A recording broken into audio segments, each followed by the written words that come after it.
We here? All right. Refresh chat.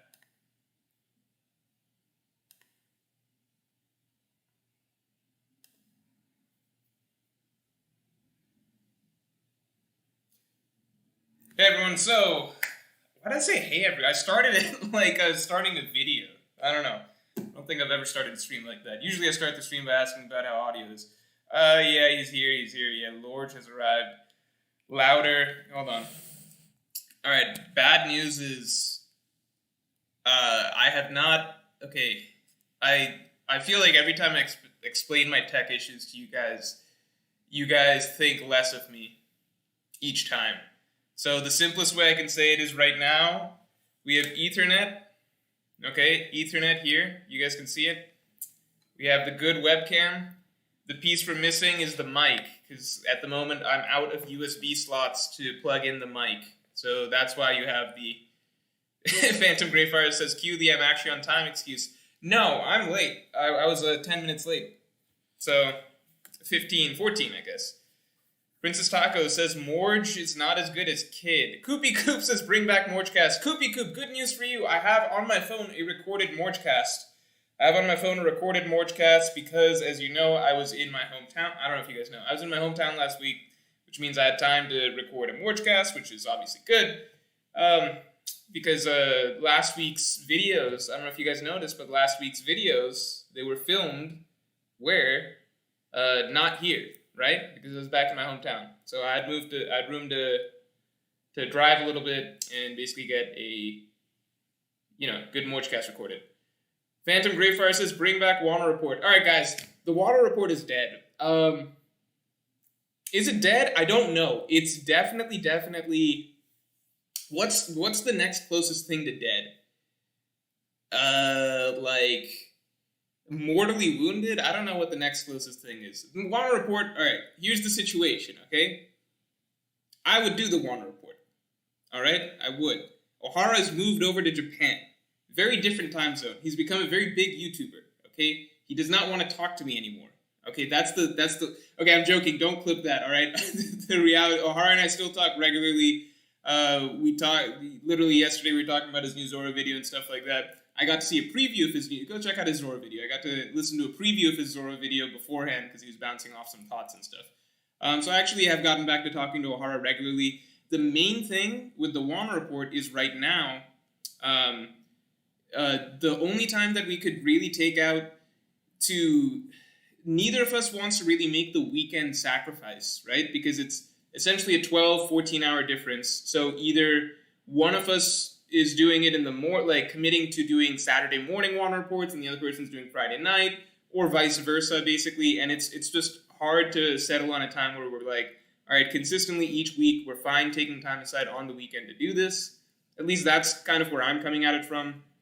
I'm tired on the weekends, man. I'm happy to talk to Ohara and just chat, but then the Water Report is like kind of putting out content. So that's different. So like, can't just shoot the shit as much if you're doing a Water Report. You have to actually talk about One Piece. And I talk about One Piece all week. I'm coming off a chapter review right before. Ohara works on One Piece all week. So it's just a little different. You guys kind of get it? Like, you guys get it? So it's just a little different. It's hard to basically take out scheduled time to do the Water Reports. We could maybe swing weekdays. That's what I'm thinking of suggesting to him. I'm thinking of suggesting, what if we just did weekdays? Maybe that's just easier. Is Fiji here? What? Why is Fiji here? I thought Fiji dropped off the face of the earth. Hey, Fiji, it's good to see you. What's going on? The pirate here says, don't worry, Morge, we'll never abandon you because we're slaves, not like we have a choice. Why no report? That's a good one, Shinho. Just moved to Japan, says Joe King. Problem solved. That's I think that sounds more fun than in reality. Koopy Coop says, Morge, will I still be mod when you upload Morgecast? No! And we're all going to celebrate Koopy Coop no longer being a mod. So, watch out for that, Koopy Coop. Sean Easton says, Morge facing the reality of being an adult content creator. Oof. An adult content creator. That could be phrased in many different ways. Thomas Fry says, Morch, how much you want to bet Raizo versus Fukurokuju ends next chapter? You know, I'm surprised that Raizo versus Fukurokuju hasn't happened yet, because I won't say it's not generally a rule that Oda escalates. How does he escalate fights? So I think it varies. There's no hard and fast rule to how Oda escalates fights, because you have times like, I think going back to Alabasta, you had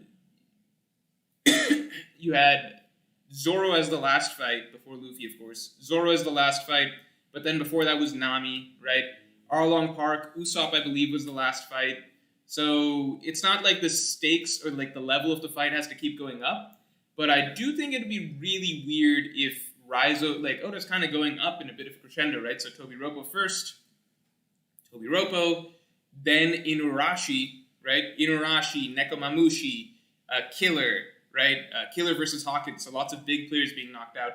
So what we're kind of left with is, Kid, Zoro, Sanji, Raizo. It's not exactly what I would expect.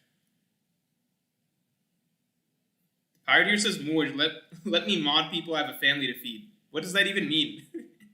Anime Devil Hunter said, is Kid going to beat Big Mom? I don't think so. I mean, look, the Kid Big Mom thing, here's the thing with Kid Big Mom. There's my personal bias, right? Kid Big Mom, there's my personal bias in that I really, really don't want it to happen, okay? I really, really, really don't want it to happen. That's the reality of it. I think that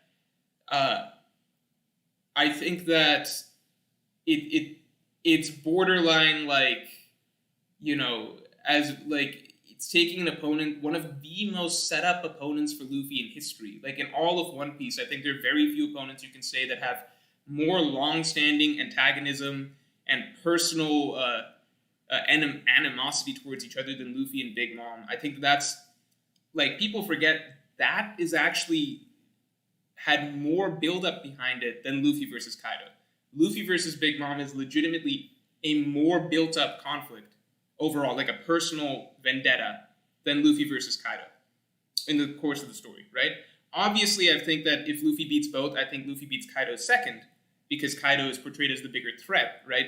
It's just that Luffy and Big Mom is a little more personal, right? But that doesn't necessarily mean that Luffy has to beat, Kaido first, then Big Mom. So I do think that, in my mind, it just makes sense that Luffy defeats Big Mom, because that is how I feel the events of the story have been built up. That is what I feel that there's been basically infinitely more time put into than Kid versus Big Mom. Kid versus Big Mom essentially boils down to one chapter of Kid saying that of one chapter of Big Mom finding out that Kid destroyed one of her ships, right? That's pretty much the extent of what we know about the animosity between Kid and Big Mom. That's like the only time we've ever heard of Big Mom acknowledging Kid as like someone that she cares about or has a problem with, right? So to me, I think that I just don't think that there's a lot there between Kid versus Big Mom. It would kind of, like, to me, it's borderline like saying, why not just have Kid beat Blackbeard? Because there's that much buildup between Luffy and Big Mom. There's that much buildup between Luffy and Big Mom. It's kind of insane. So to me, it's kind of just like, well, if you just need Kid to fight some emperors, then fuck it. Why can't have Kid beat Blackbeard? Have Kid take Akainu or something like that if we don't care for what has been set up for Luffy. So I'm not going to say that I think that Kid is going to beat Big Mom or not, right? I'm just saying that I personally feel that there's more buildup by, like, orders of magnitude, many orders of magnitude for Luffy versus Big Mom. So I think I personally would not like it. I think it would be a weird, strange, forced move for Kid to beat Big Mom. Whether or not it happens is up to Oda. All right, let me see what I missed. Adrian Hakeem, thanks a lot, says, you're an Indian giver. Hashtag protect Koopy Koop. Hashtag not racist. God, dude, that is, you can't use that phrase. You can't use that phrase. No, I think we can all agree Koopy Koop does not deserve mod. he weaseled his way in by he held the fact that I haven't done the podcast over my head, and he took advantage of me because he knew I wouldn't upload it. Hoopy Coop is playing, you guys. He's a mastermind. He's got all of us in the palm of his hands. He's like a chess master. Joshua Evans says, Bon Clay will save the Strats from the Marines as usual. I think that would be awesome. Who wants Bon Clay back in the story? I would love to see it. Oh, Silvers is here. Silvers, what's going on? Guys, big shout-outs to Silvers because Silvers bought my plush. Silvers actually bought my plush. You know how many of my YouTube content creator friends bought my plush? You ready for the big number? You want to know? 2. All right? 2. It's just Eric Torlato, and Silvers. So, I used to think I have a lot of YouTube content creator friends. In reality, I only have 2. So, there we go. And also, Silvers said that it's a higher quality plush than he expected. So, I don't know what you were expecting, but this is some durable stuff. It can take a lot. Ghassan Abunara says, if Kid can't beat Big Mom, what do you think Oda can do to give Kid his much needed respect? Alright, here's how I see it. Wait, hold on. If you want me to spitball and speculate, I literally can't open my mouth these days because we're at a point so late in Onigashima that it's just like, if I say, well, if X is, if they fail here, then everyone groans and rolls their eyes and they're like, well, Morge, the raid isn't going to fail, so blah, blah, blah. And I'm like, no, we haven't even gotten to the end of the act. Like, let's just wait. Here's my honest opinion, okay? If the raid fails, right, that's how I'll do it from now on, okay? We'll always do 2 paths, all right, for these type of questions. If the raid fails, I think it would be perfectly fine if Luffy and Kid defeated Big Mom together a little bit down the line in part 2, before moving on to the finale. I think Kid should get another shot against Kaido and fall short, whereas Luffy should get another shot against Kaido and win, okay? But I think that Kid should do well in a 1v1 against Kaido. Kind of like, we've seen this before. Do you guys hear that motorcycle? It's kind of crazy. You guys have seen this before, like, the secondary guy gets their shot against the main villain, does very well, impresses everybody, but at the end of the day falls short. I think that Luffy and Kid fighting Big Mom together would be fine, because after this battle with Big Mom, Kid would hypothetically, there's some more build-up there, and then Luffy's build-up against Big Mom has also been established, so then I think the 2 of them together taking down Big Mom as sort of a stepping stone to taking down Kaido, I think that would be good for both of their characters. They both get credit for that win to a degree. And then Luffy is the one who gets the credit for Kaido over Kid at the end of the day, because I don't think that Kid is ever going to one-up Luffy in a sense. Wheezy Bird, thanks. Morge, is it weird to still say Oda is a good writer when you question he can't even write basic stakes, tension, and the rise/fall of the current arc? Well, Wheezy Bird, I think you got to look at the whole body of work, right? So a whole body of work, I think Oda is an amazing writer. I think that it's so tricky because I think theoretically, in my mind, depending on how many of the things are executed towards the latter half of the story, in my mind, I think there was a point earlier on, probably several years back, where I would have confidently said, I think Oda is the best long-term storyteller I've ever seen, right? So in terms of telling a long, deep, rich, layered epic, which is heavily planned out, the highs, the lows, the dramatic build-up to great story arcs, the in-betweens, the mysteries, everything coming together, the vision for how teams stack on top of one another over time, etc. I would have said that I think Oda is the best that I have ever personally seen do it, okay? If someone said, who's the best storyteller I would have said Oda in a heartbeat. I think right now where I'm at is, I think no matter what, doesn't change the amazing job Oda did with everything pre-time skip, even many aspects of post-time skip. I still think Whole Cake Island is an amazing arc, in my opinion. I think Zoe is an amazing arc, in my opinion. Not amazing, but really good for what it was. I think that depending on how Wano goes and things play out from there,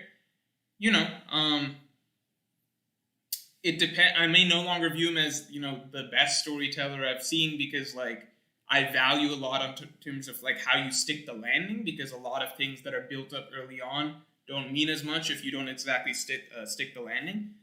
I still think Oda's, an amazing writer, because even if I don't think that even if I think the Wano arc is missing certain elements, you know why I think it's missing certain elements, or what I'm holding it up against? I'm holding it up against Oda's own work, So I'm looking at like an Enies Lobby and Alabasta and Arlong Park, even to a degree Dressrosa, or even just last arc of Whole Cake Island, right? I'm holding Wano up to Oda's own levels and his own standards. So just because I say I think Wano is missing XYZ, that doesn't suddenly mean I'm saying that like Oda is trash or something like that, because the standard I'm holding Oda up to is Oda. So I hope that makes sense. Prototype Virgo says, donate so Morch can get another color shirt. Virgo, you have no idea how limited my wardrobe is. It's so... I don't have any clothes. I'll be honest, let me think. Okay, I have t-shirts that are like... I have t-shirts that are so shitty that I couldn't wear them on stream. Do you know what I mean? Like, they got like holes, they're old, they're like I just wouldn't wear them. So in terms of general day-to-day wearable stuff, I have like 7. Is that normal? How many are you supposed to have?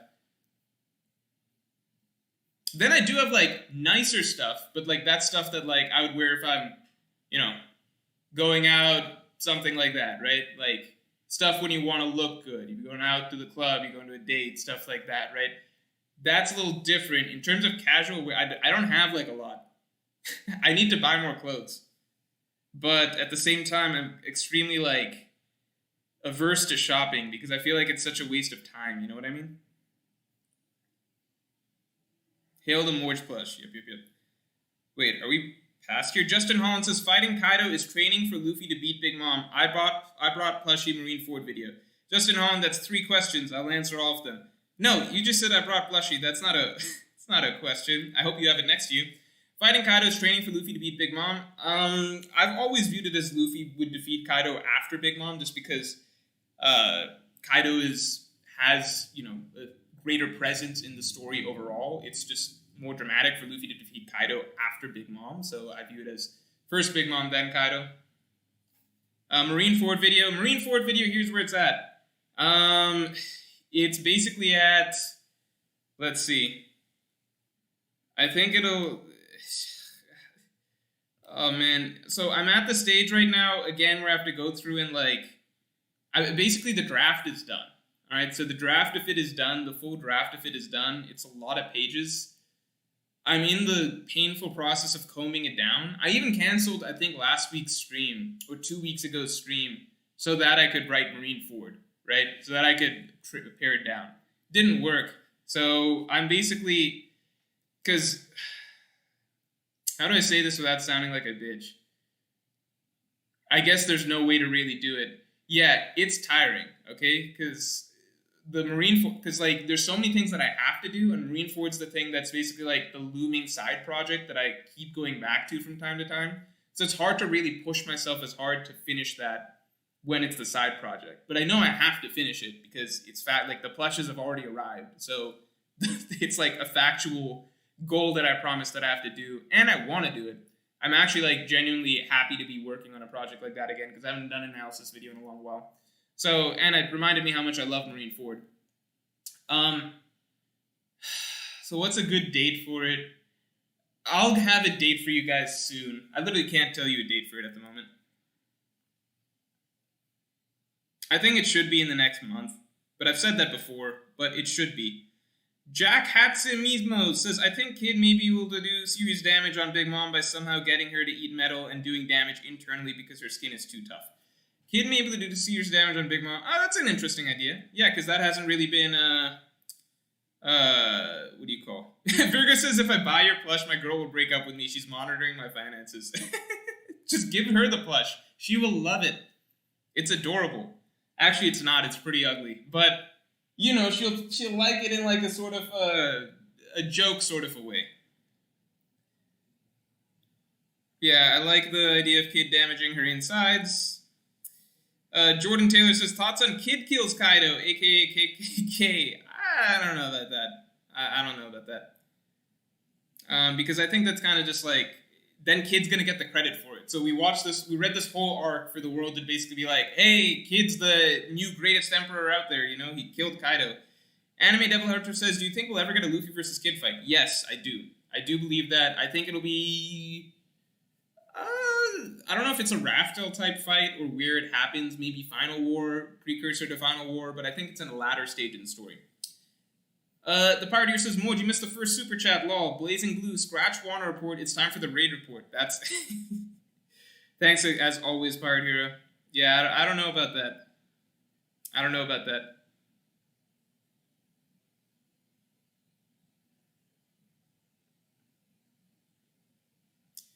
B-Rabbit says, Moj, have you watched Grits about One Piece's downfall? No, I was actually going to do a video reaction to that, but then there's like, I don't know if that, because I had not seen it. I was going to video react to it. I was asking Grits, hey, your video is really long. What segment of it can I react to? Grits was like, well, you should watch a good portion of it and then kind of pick where to react to from there so you have the context.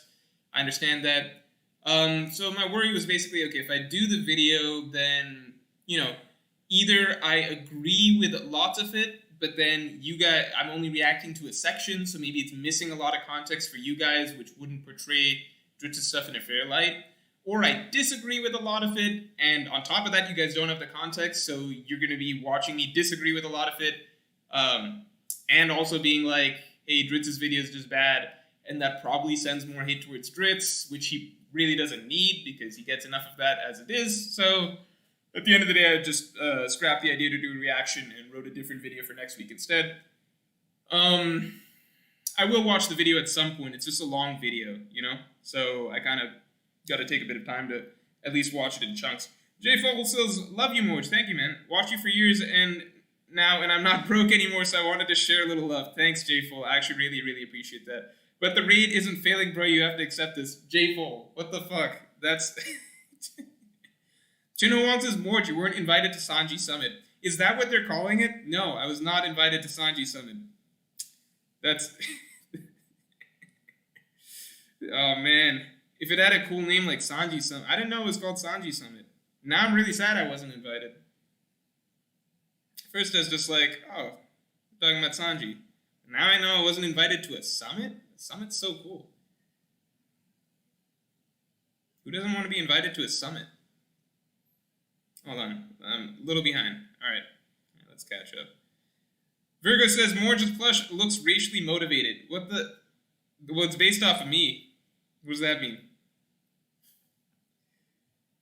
Red X, if Luffy loses here, do you think he loses his haki as well? Like Kaido breaks his spirit and leaves him unable to use haki anymore. I've thought about that. I think it would be really cool if Luffy lost specifically his Conqueror's haki. If losing to Kaido made him lose specifically his Conqueror's haki. I think that would be really, really cool. I think it would be really, really cool. Blaze says, Moj, do you think Luffy getting beat by Kaido and not killed is too much plot armor for Luffy? No, because Kaido's goal is not to kill... Kaido's goal is pretty much never to kill people. His goal, if he finds you interesting, or like a potentially strong subordinate, he doesn't kill you. He tries to break you and bring you into his fold. So Kaido's just going to be doubly interested in doing that if he beats Luffy here, because he's, seen the silhouettes and stuff. He's like, Luffy could be really strong. I really, really want to break this dude now. Luffy's crewmates, though, on the other hand, I don't know about that, because we know from the Moria story that Kaido does take some particularly bad resorts, or particularly dark resorts, if, I guess, he wants to break someone in a certain way.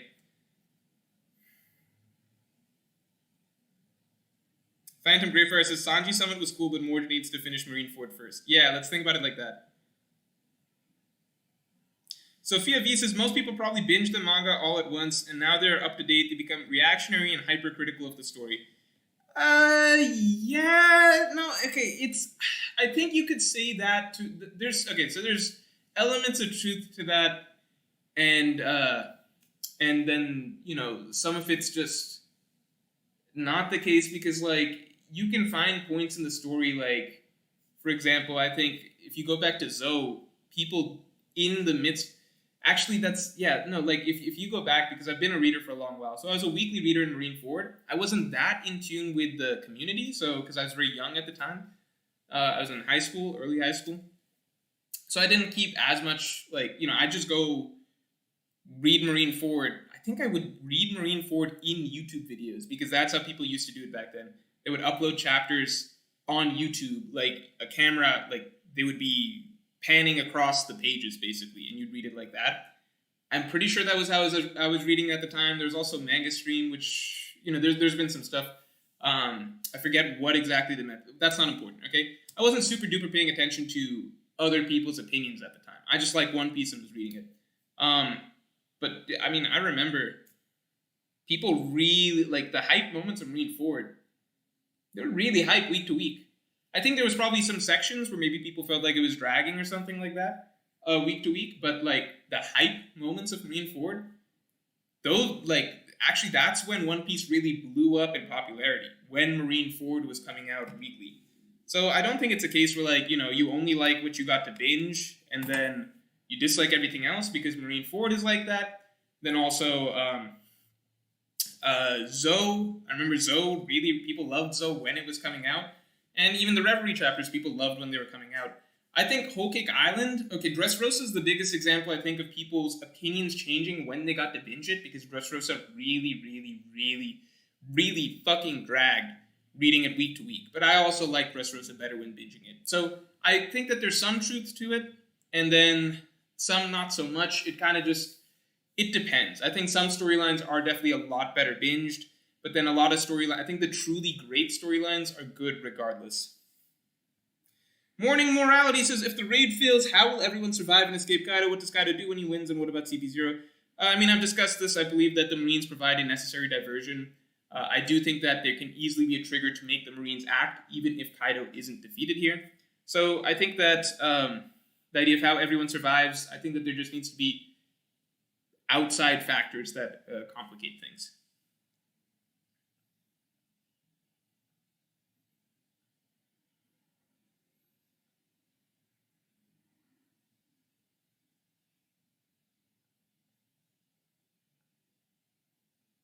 Donate so Morge can do streams and cosplay, says Skylights. I don't know about that. Morge t-shirts win. Go shirtless. Don't know about that. Look, Morge, look at all these donos, says Virgo. Stop wearing hand-me-downs. But then people would stop the donos, Virgo. Then people would be like, look at this guy. He's got 6, 7 shirts? Maybe 8? That's enough. He doesn't need any more money. I should probably actually wear tattered clothes. Just tattered, holes filled, moths and shit like that all over them. David Bolson says, since I just got 106 out of 100 on my calculus test in college, may I become a mod? David, there's no way you got No, you can't get 106 out of 100, all right? That just proves you're not in calculus. Everyone in this chat knows that the highest you can get is 100, all right? Although you probably got, if it's a hard class, they probably curved the shit out of it, giving you 106. You know what? That doesn't make you smart, though. That just means that there were a lot of dumb kids in your class that fucked it up so bad that the curve made you get a fucking 106 out of 100, which is an impossible score to get. Also, do you think some of the crew could get new epithets after Wano, says David Bull? Yeah, I would love it. I think that would be really, really good. Because some are so fucking outdated. Zoro the Pirate Hunter? They still call him the Pirate Hunter. What? He's not a pirate hunter. He's been a pirate for years. They're like, he's the Pirate Hunter.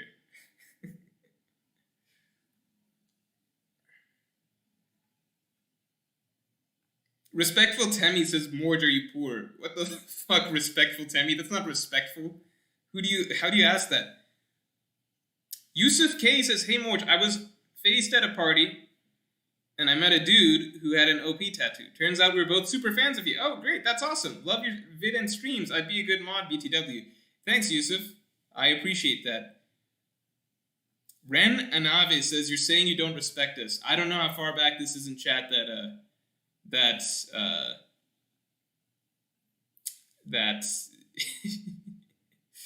I don't even know what you're talking about at this point.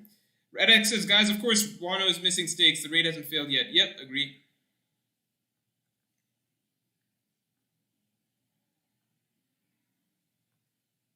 Thomas RJ says, Sanji saves Robin from CP0 because literary symmetry, loses to Queen, raid fails, raid suit symbolic of role and crew as hero, will wear to beat CP0. I kind of follow you. Can we get an F for Blazing Blue? I answered Blazing Blue's question. I answered it.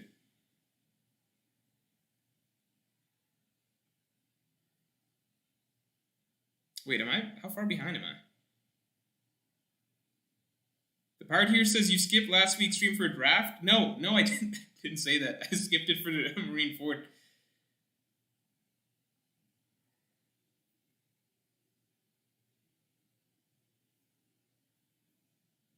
AJK says the fame changed you more. I'm not famous, so I don't know what could have changed me. The part here says we need to form. I already read this. Blazing Blue says my first super chat ended in failure. Please read it more. Blazing Blue, I fucking read it. Alright. Let me catch up.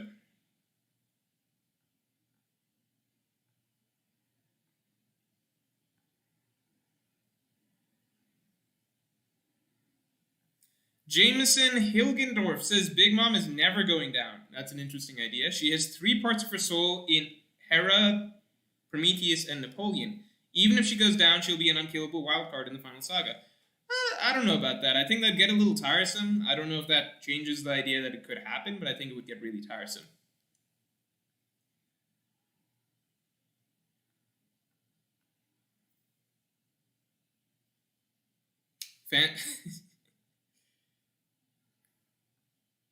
The scar is on the wrong side. What does that mean?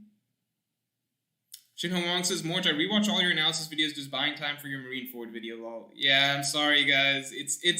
I'll do it. I swear. It's just gonna take a bit. Blazing Blue says it only took 20 minutes. Hey, but it was a good answer, wasn't it? Prototype Virgo says, if you watch that video, you're a bigot. Alright. Noted. The part here says, Morge, I was lying before. I don't have a family to feed. Oh man, F's in the chat for Pirate Hero. Doesn't have a family. Born an orphan. Nothing wrong with being born an orphan, I guess, except that you don't have parents. That's pretty sad.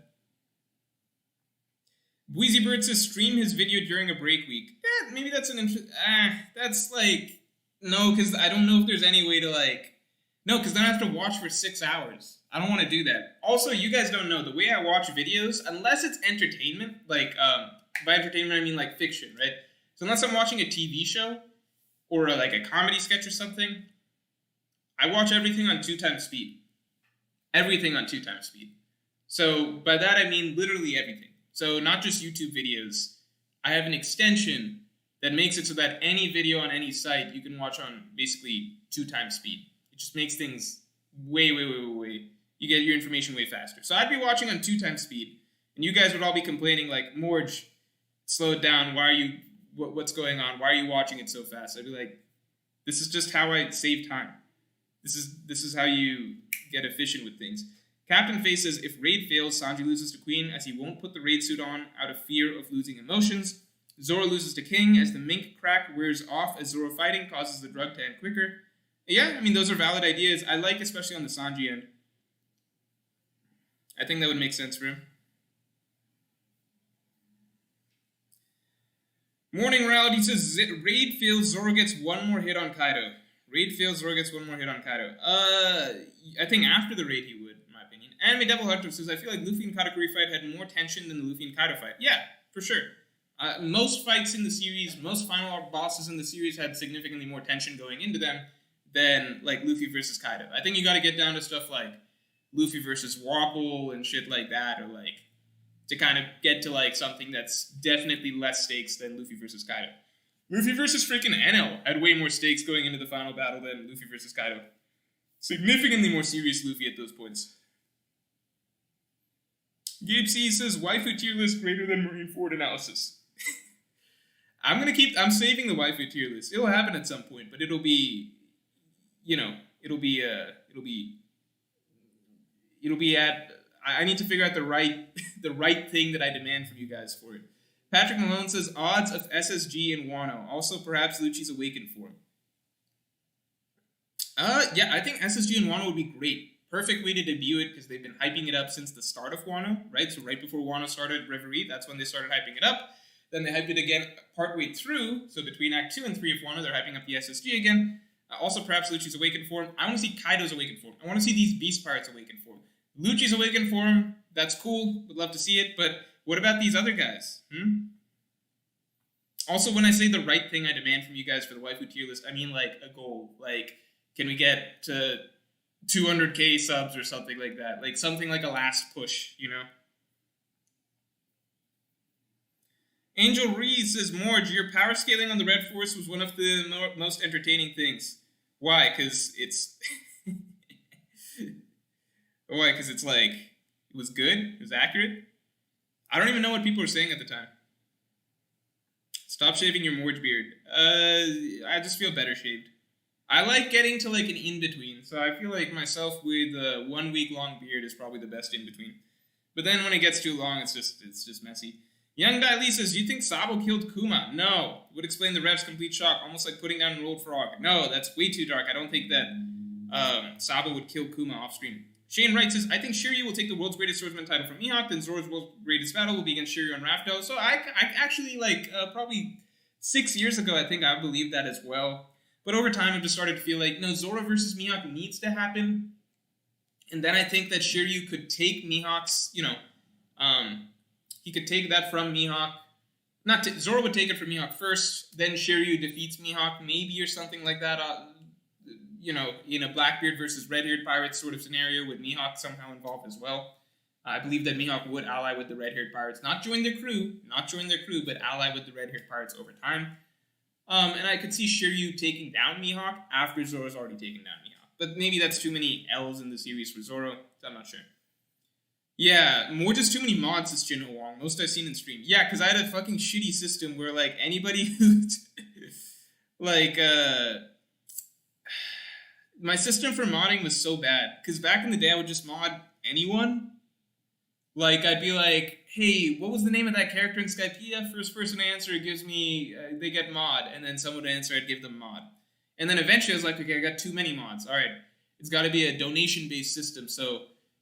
I'll only mod someone once they're consistently in streams and have paid tribute many times. That sounded really bad. What's a better way to say it? Have paid tribute many times. Have donated or gifted many times, right?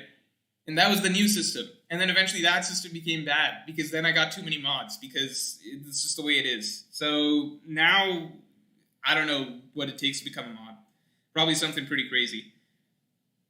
Flamebringer says, Nami is never burgled, Robin is not a child, etc. Robin is not a child. That's actually so true. She's called Demon Child or Devil's Child, Nico Robin. She's a fucking 30-year-old woman.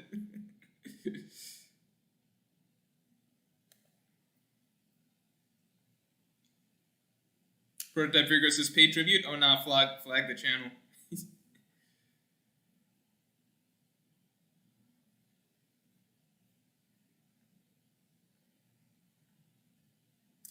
Jasser says, yo, made it to the stream. Keep it up. Also, I will die on that Twitter hill. Jasser, I didn't want to get into it with you on Twitter. I didn't want to. I thought about messaging you afterwards, being like, hey, we're cool, right? But, like, because you didn't respond. I thought that we were going to have a back and forth, but you didn't respond. Unless you did on Twitter while I was streaming and I didn't know about it. But you didn't respond, so I was like, oh, wait, was I mean? I don't know if I was mean. I was just saying what I thought. So I thought about messaging you afterwards, but I was like, Jasser will be fine. So I hope that didn't come across the wrong way. I just disagree with you. Lucas Garcia says, more, do you think Green Bull is coming to Wano with the marine ships connecting... Do you think Green Bull is coming to Wano with the marine ships connecting to your theory that he is Zoro's dad? I think there's a high possibility that either Fujitora or Ryukogi will be on one of those. Because, again, I've been talking about, I feel like either of those characters feel like they're set up to be, what do you call? Yeah, Wano, people of Wano. Koopy Koop says, Morge, if I promise to be really good... Koopy Koop says, Morge, if I promise to be a really good person and not complain about Morgecast, can I stay as a mod? This is... Alright, everyone listen. This is the story of Koopy Koop, so you guys understand where he's coming from. Okay? Because the story of Koopy Koop is actually a really valuable insight into human nature and kind of how, like, power corrupts. Okay? Because there's a thing that I do for patrons, that I'm supposed to do for patrons, which is the Morgecast, okay? It's a podcast that I do exclusively for patrons. I haven't put it out in a while because things getting in the way, all right? So Koopy Koop comes into chat and basically is calling me out, saying, Morge, you haven't been putting up the podcast. You have not been putting up the podcast, right? Okay? And so I make a deal with him, which is like, so Koopy Koop basically taking it upon himself to speak for all of the patrons and come into this chat and be like, look, guys, Morge is not uploading this podcast. My voice needs to be heard. Morge needs to start putting up this podcast. Understood. I do a deal with Koopy Koop, okay? Because I forget a couple times, and Koopy Koop keeps coming back. He keeps coming back, and it's like, Morge, you gotta upload this podcast. So I do this deal. I'm like, Koopy Koop, I will give you mod status. And until I upload this Morgecast, until I go back to uploading the podcast, all right, you get to keep your mod status. All right, that's the deal. It's essentially a bargain, right? So Koopy Koop gets the mod status, and he gets to undeservedly keep this mod status. Other people have to fight tooth and nail to get mod status over time, as we talked about, many tributes. Koopy Koop just gets it, and he gets to parade around chat being a mod, banning people left and right, I'm sure, while I have to put up the podcast. All right? So now I'm telling Koopy Koop, hey, I've got this podcast recorded, finally, so I can upload it, and then you won't be a mod anymore. Koopy Koop's coming in and saying, Morge, if I don't complain about the Morgecast, can I stay as a mod? Basically abandoning all of his patrons. He's saying, forget the Morgecast, I just want to stay a mod. So all along, you know, he was once given this position of power to basically keep me in check. But now that I'm going to deliver on my end of the bargain, he's saying, no, no, no. I want to keep this position of power. You keep the Morgecast. Forget about the Morgecast. It's not about the Morgecast anymore. I want to be a mod. All right, Koopy Koop. I see the way you work. And I respect it. You can stay a mod.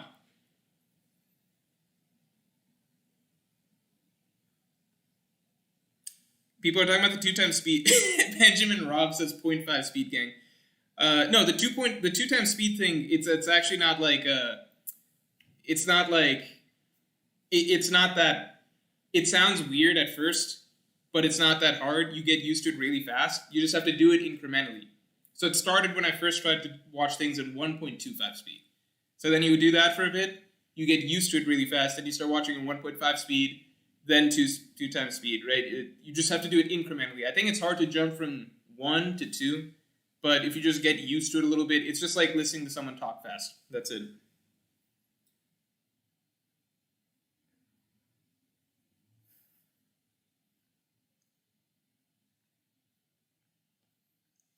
Conqueror D Hockey says Sanji is scared of being like his bros, but was extremely emotive this chapter. Once he realizes this, he'll know even his body is like theirs and uses 66 tech.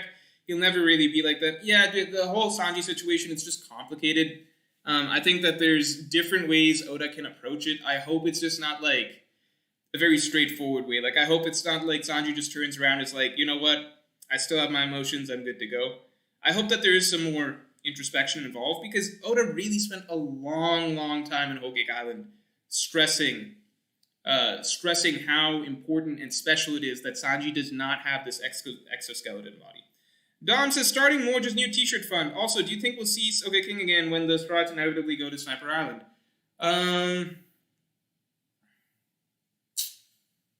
No. I don't know if they're ever going to Sniper Island, man.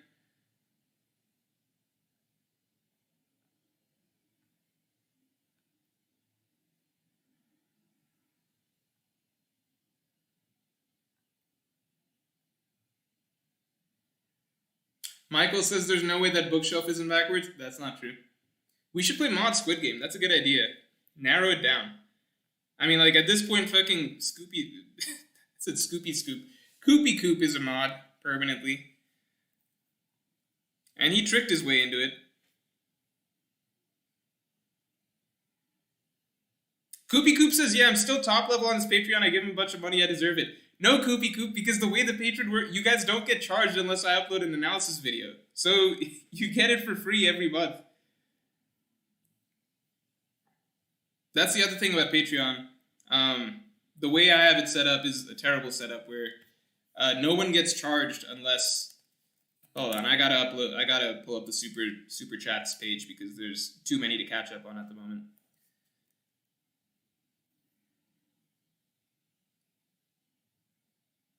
It's gonna take me a second. Yeah, no, so at least you guys don't think I'm that terrible of a person. The Patreon system is, you know, whatever you pledge to donate or however. For my system, because you can do a monthly system or a per project system. For me, it's just for analysis videos. So if I don't upload an analysis video, for example, I've not uploaded an analysis video in like 4 months. So you get all the patron benefits without, you know, being charged anything, essentially. So it's actually a great system if you're a patron of me, like, this is the reality. If you're a patron of me, you get plenty of content without having to pay almost anything because I never upload analysis videos. So most months it's just free. Imagine like a free subscription to something, a free subscription to a podcast. I mean, and then maybe you don't think the podcast is that good, but like, you know, it's better than nothing. I think the podcast is pretty good.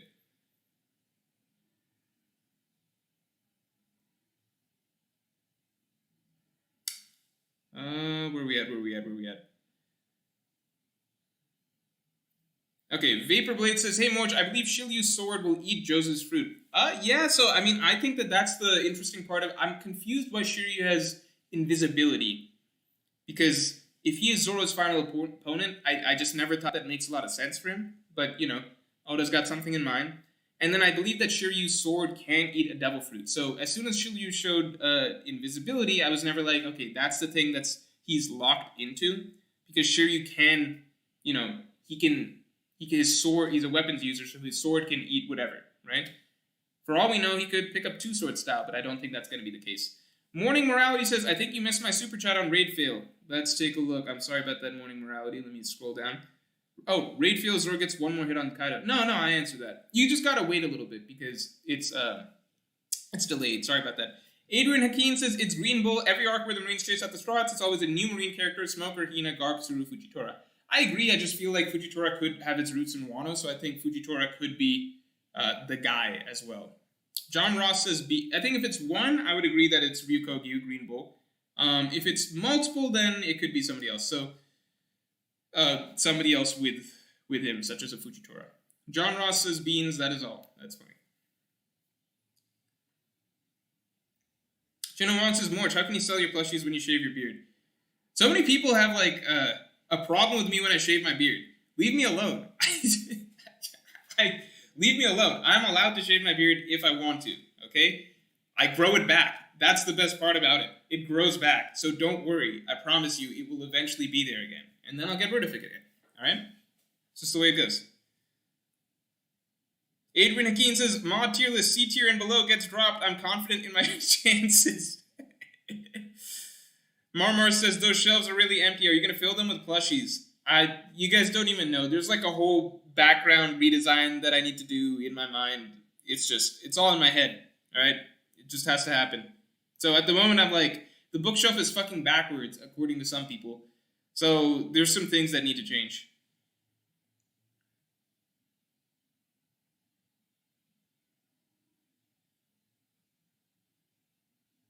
Wait, what did the Pirate Hero say? What did the Pirate Hero do?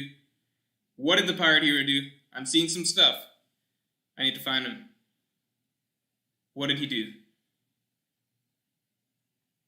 Pirate Hero says, Morge, I watch porn at 2x speed but still finish a quarter way through. Where can I get some of your Noronoro powers displayed in your slow stream starts? Man. I would put porn in one of those things that you don't watch at 2x speed.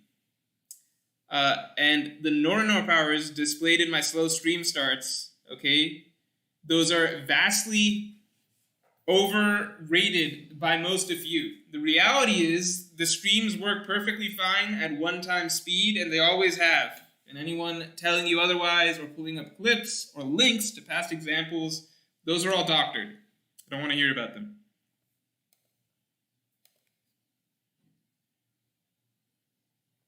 You guys want to know what's fucked up? I sat down here with this. All right? You know what this is? This is my dinner, hypothetically. All right?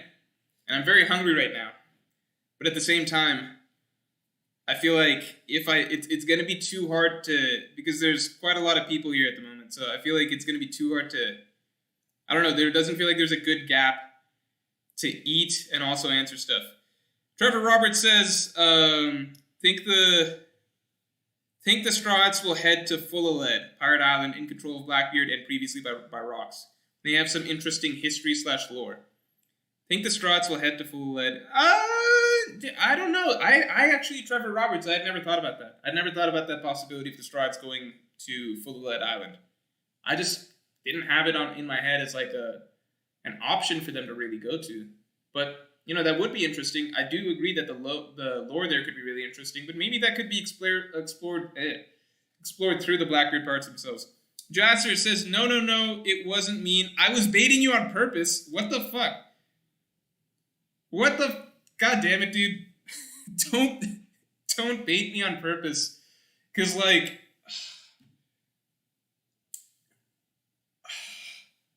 I hate getting... Okay, like you say, I would have loved to discuss it more openly, but Twitter limit is depressing. Dude, like... Twitter... I hate arguments on Twitter because everything has to be in such small little chunks. Just such small, you literally can't make a full point. 280 characters is too little to make a full point. And then if you do that thing where it's like, I'm going to make a thread, right? Here's my opinions, a thread.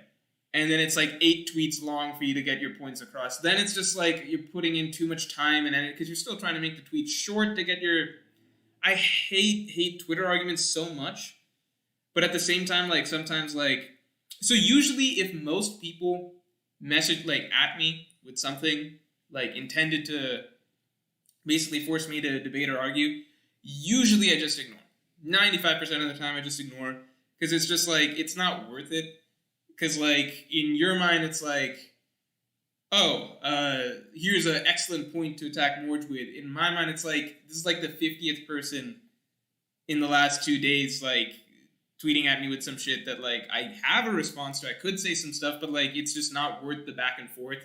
And the way you have to argue in Twitter is so annoying because you can never get your points fully across, right? It has to be short, really abbreviated, like, try and use as many little acronyms as possible. And then, so it annoys me more when, like, people that are big come at me. Because if you're, like, Jess, you got a pretty big Twitter following, right? So if someone's big... and then they're tweeting some stuff, and I feel like it's directed at me. Or even, like, I think earlier today even, Grandland Review tweeting me something about the latest chapter and stuff like that. If you're big, it just annoys me more, because it's like, look, at least, like, well, now I can't really ignore it, because now my name's coming up, essentially, right? And, like, people are going to reference me, or like, then it becomes a bigger deal. So I'm like, okay, I have to say something, and I have to respond on Twitter, which I hate responding on. So I just don't like it. So, yeah, that's pretty much all I got to say. It was a successful bait, Jasser. I did not enjoy it. Sean Easton says, Sanji needs to use discipline. And then I felt bad afterwards because I was like, well, was I mean to Jasser? I don't know. Sean Easton says, Sanji needs to use discipline to regulate his body and emotions, turning his Diablo John base from a fire to a jet engine. Are you a fan of My Hero? Are you thinking of Bakugo? Also, I would clap all mods in a Squid Game no diff. Sean Easton is smart. He does know his tech. I have no idea anything else about him, but that is, you know, maybe that comes into play somewhere. Captain Face says, Sanji losing to Queen for not using the raid suit would make him feel guilty as he failed. Sanji losing to Queen for not using the raid suit would make him feel guilty as he failed the crew. In the final battle, Sanji with the raid suit would hold in his pride and call Germa 66 for the sake of his friends. Sanji, Germa versus Big Mom. Yeah, I mean, the dilemma Sanji's currently facing, there's a lot of ways Oda can run it. It does feel similar, right, to, like, Sanji and Khalifa. But there, Oda didn't really want Sanji to have to learn a lesson, right? Sanji was like, even at the expense of potentially, my crewmates getting hurt, I am not going to hit a woman, right? Even if she could potentially move on from me and go attack other crewmates of mine, I'm not going to fight her here. And there, Sanji wasn't really punished for it. So here, maybe we get the opposite, where Sanji doesn't put on the raid suit, but then ultimately he realizes he should have, and that's a character change. So, I'd be good with that. Joey Jojo says, OP film stream when? Yeah, so the two things I owe you guys, and I'm not forgetting, keep bringing this up, is Film Z stream, wherein we will probably possibly do a mod tier list, because it'll be fun in that case. Film Z stream, and obviously the Marineford analysis. Film Z stream, I keep bumping that one, huh? Because I don't really want to do that one. Marineford analysis, at least I want to do, it's just work. Film Z I never wanted to do. But I did like the opening of Film Z when we tried it that one time. So, I don't know. Maybe this weekend, but if we're honest, probably something like next weekend. But I do have to get it out of the way. Marcus Make Stuff. Hey Moj, I'm a big fan. I wanted to know your thoughts on Naruto. I recently did a reread and that shit was good. Alright, here's my thoughts on Naruto. Thoughts on Naruto, basically... Alright, first I'll acknowledge my bias, which is that as a One Piece fan who was into the series at a time when Naruto was much more mainstream... Naruto was never mainstream in America, I suppose, but at the very least, kids at my school, there were kids that, knew Naruto. And I didn't really read it.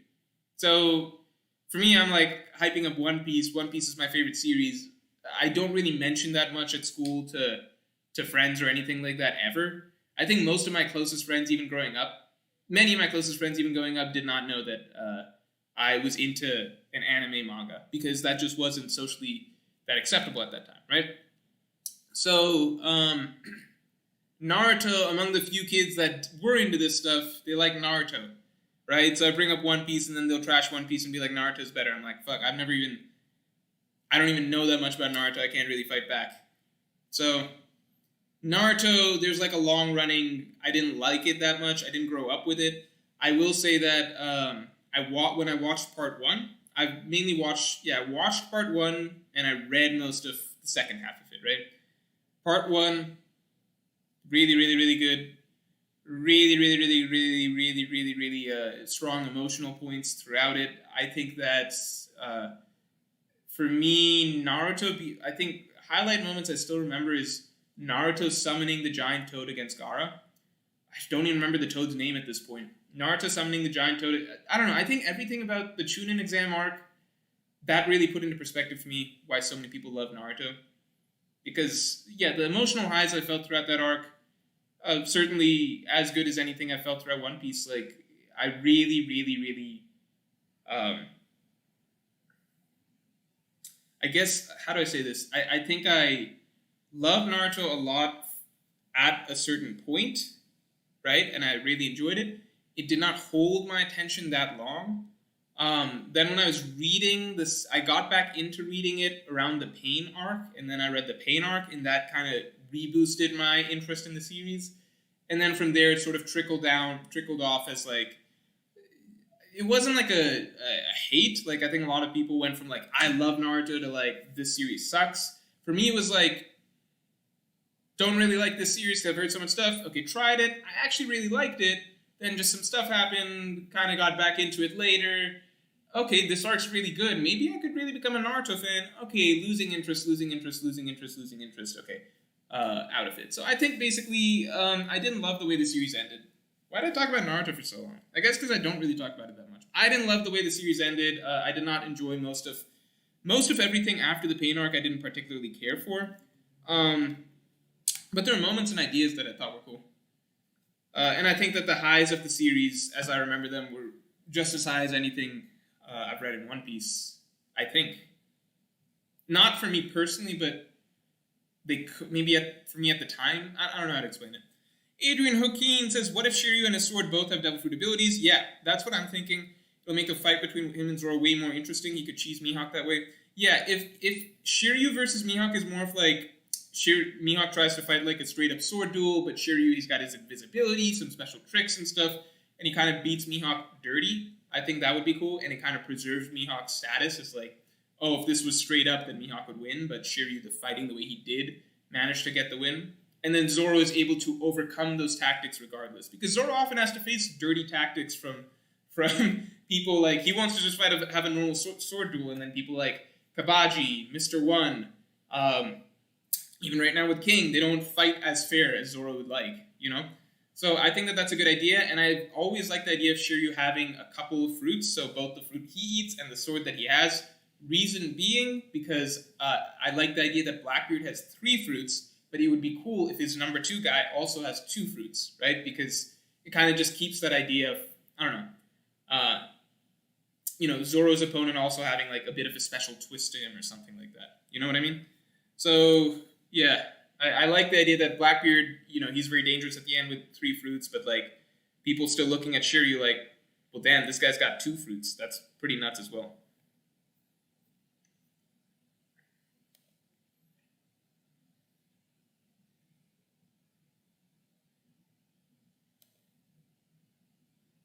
God damn it, chat's not loading. Oh man, if the raid ever fails, I'll be upset. I said the raid ever fails. The stream ever fails, I'll be upset. It's so deeply ingrained in my brain.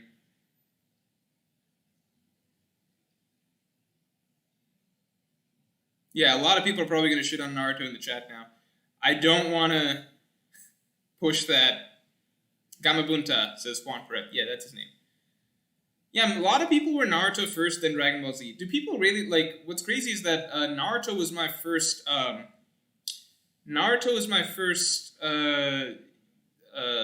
do you call? What was it? No, my bad. One Piece was my first anime. So I didn't even watch Dragon Ball that much when I was a kid. I watched it, kinda, but not, like, regularly. Like, I knew kids that were obsessed with Dragon Ball. I knew the characters, and I was, like, kind of into it, but I just never... It's hard to explain. I think I would always miss when the episodes were on or whatever. I just hit One Piece at the right time, and it was 4 kids dub. It was 4 kids, and I still liked it. I liked it a lot. Halil says, why do you think Oda spent so long getting Jinbei to join the crew? I doubt it was for power scaling purposes, and there wasn't much of a payoff for it. I think it's just like a bit of so you could say, so Fishman Island, right? That's the first arc Jinbei joins, right? But at the same time, let's say Jinbei, so how do I say this? I guess space.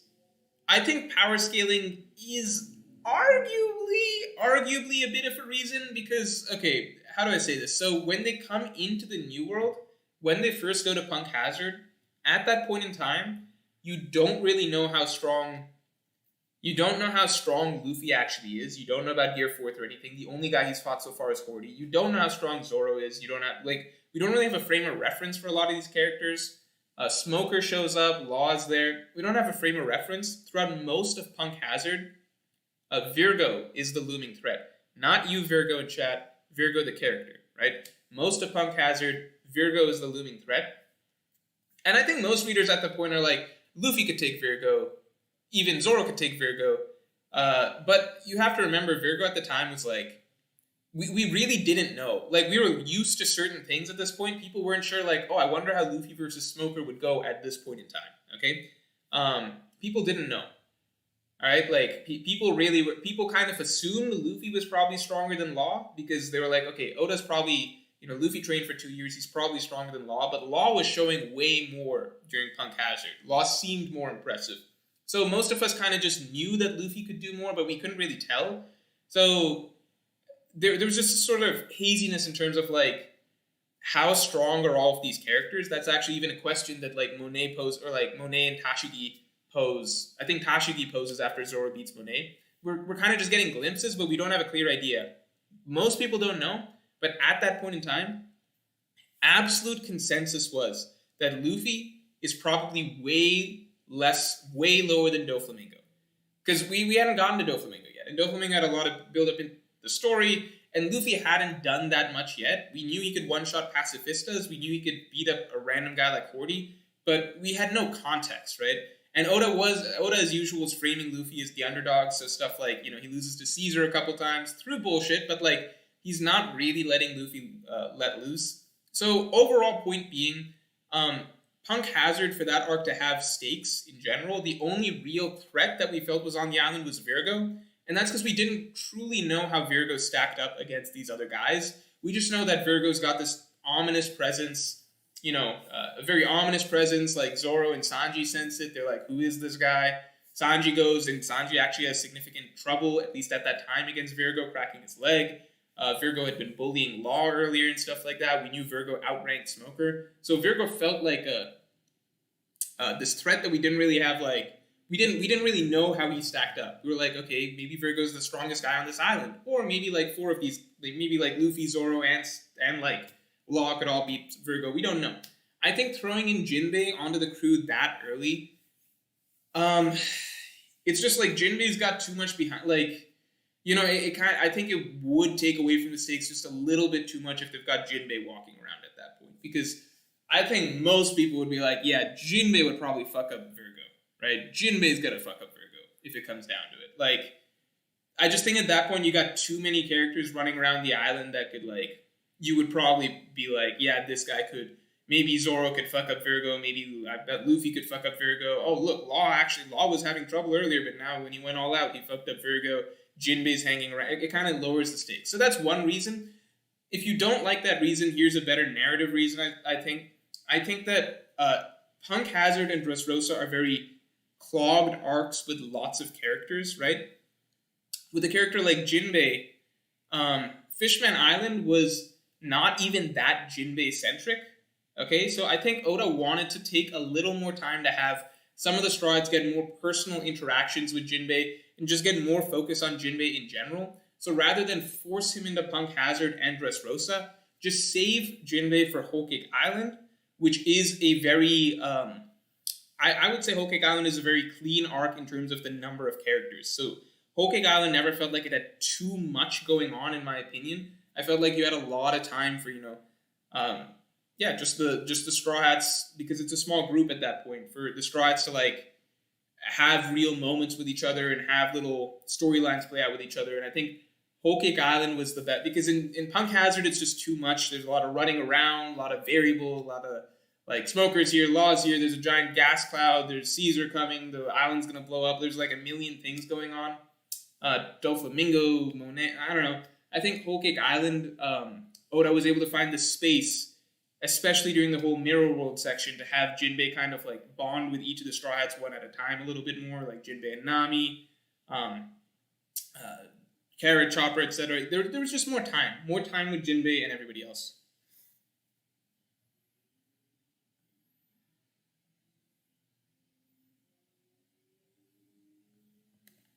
Oh, let me refresh. I don't know how far off I am now.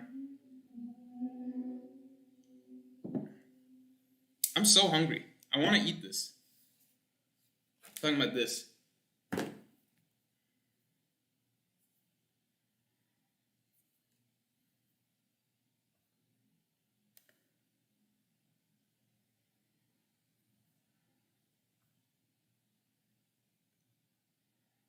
Gabe W says, we've got armament coding and Conqueror's coding with different visual effects. How about observation coding, no damage, only perception effects? I have no idea what that would mean. But I do like the idea of only perception effects. Yeah, I like the idea of different branches of observation hockey. So I've always said I would like Sanji to improve his observation because that's his specialty, quote unquote. But I think that it would be cool if it's a different branch or different avenue than the way Luffy improved his observation hockey. So not necessarily just Future Sight again, maybe something a little different. Gunther says, hey Morge, love the content. I don't think it makes sense for Momo to leave Wano to have adventures with the Straw Hats. If he needs to learn how to be a shogun, he should stay in the country to prepare for it. I think that's a valid argument. A lot of it depends on if Momo gets de-aged or not. Again, I think a character that could do this is Jewelry Bonnie. That's what her ability is made to do. But I also think, so if Momo is de-aged, then I believe it makes sense for him to travel with the crew. Because Momo is not like Odin. Momo actually would benefit a lot from getting the life experience traveling outside of Wano, in my opinion. I think. If Momo stays the same age, then I think he's there, he's ready, he should be Shogun right now. So a lot of it depends on that. Goku Kakarot says, thoughts on Bleach? It's my favorite. People don't know this about me. At one point, Bleach and One Piece, neck and neck. I did not know which one I liked better. This was when I was in middle school, okay? Well, Bleach and One Piece, neck and neck for me. I liked One Piece first. I caught up to One Piece first, and then Bleach was the second anime that I really got into. And I was like, this is the nuts. This is awesome. And it's good in it. You know, Bleach presents some darker aspects than One Piece, so it's kind of edgier when you're a middle school kid. You know, it's like, oh my god, he's a soul reaper. He kills these souls and shit, and there's these hollows and stuff like that. So, Bleach, Soul Society arc in Bleach, one of the best shonen arcs ever. I'd put it up there against near any shonen arc ever. I think it was, like, Ichigo showing up, spoilers on Bleach, I don't really care if, though. Ichigo showing up at the execution of Rukia, everything about that scene, stopping the execution sword, if I remember that's what he did. He said stopping that, so it's literally physically stopping that. Then just like taking out 3 lieutenants right away, and then taking on Byakuya. Like I think everything, and then the Bankai. I think everything about that was like just so good. And you want to know why? Because Ichigo failed partway through the arc. By the way, all right. Guys, think back to literally any story you like, any moment where you're like, man, that was really, really cool. That felt really, really good seeing the character come back like that, okay? It's because there's a low point partway through where the characters don't succeed. That's universally true, all right? A story where the characters just keep rolling from start to finish isn't a fucking story. That's all I'll say. Anyway, but Soul Society arc, amazing. Everything after that, and then I think the last arc, dude, I mean, maybe I gotta reread the last, I know it's getting animated, maybe I gotta reread it to do it, to like give a fairer assessment, but like, the last arc, it was kind of like, reading it was like, is this a fucking joke? Like, are you kidding? Like, here's the, okay, maybe it's not fair. Okay, keep in mind, I haven't read Bleach in a bit. Here's my memory of it, alright? So don't come after me, but this is my memory of it. I remember the last arc essentially being something like, villain pulls out a very convoluted, specific ability that does something very specific, okay? So it's like, there's a lot of, it's hard to explain. Like, it's a very specific ability where it's like, it does this, and then like the protagonist, the good guy, basically busts out, well, you don't realize I've trained and I've developed an ability that is also very specific and it counters your ability specifically. It's hard to explain, but it's basically like, I don't know, like, my ability only has this one weakness. It's like, well, I've trained this ability that happens to have the answer to that one weakness, and it does the one thing that destroys your ability. A lot of it was really, really like that. Mysterious Anon, thanks a lot. Mr. Armageddon says, is there any known theories that the Red Line is actually made up from pieces of a former moon? Possibly one that the Lunarians may have lived on, hence why the Lunarians are said to live on the Red Line? What? Mr. Armageddon, that's such a fucking good theory. I've never believed in the One Piece multiple moons theory. By the way, here's why. Because everyone points to that thing that was in Clover's, Clover's planetarium thing. His map of the universe, right? And it's like, look, Earth has so many moons. But I'm pretty sure in the time period, I think, I might be wrong, I think in the era that One Piece kind of draws upon, it was just, believed that all the solar system revolved around the Earth, so all the planets revolved around the Earth. I might be wrong on that. I don't know when scientifically people caught on to like, oh wait, Earth, all the planets revolve around the sun. Okay, but I'm just saying that like, it's possible that Oda just drew that scene to show that, oh, in this period of time, people don't know that everything revolves around the sun. You know what I mean? Like, in this period of time, maybe, like, those other things that are being shown, those are just some other planets and stuff, and one of those is the moon. I don't know. Jordan Taylor says, thoughts on Blackbeard having Fenrir fruit since he helped start Ragnarok and ate Tyr's hand, similar to Shanks' Scar, who has one hand.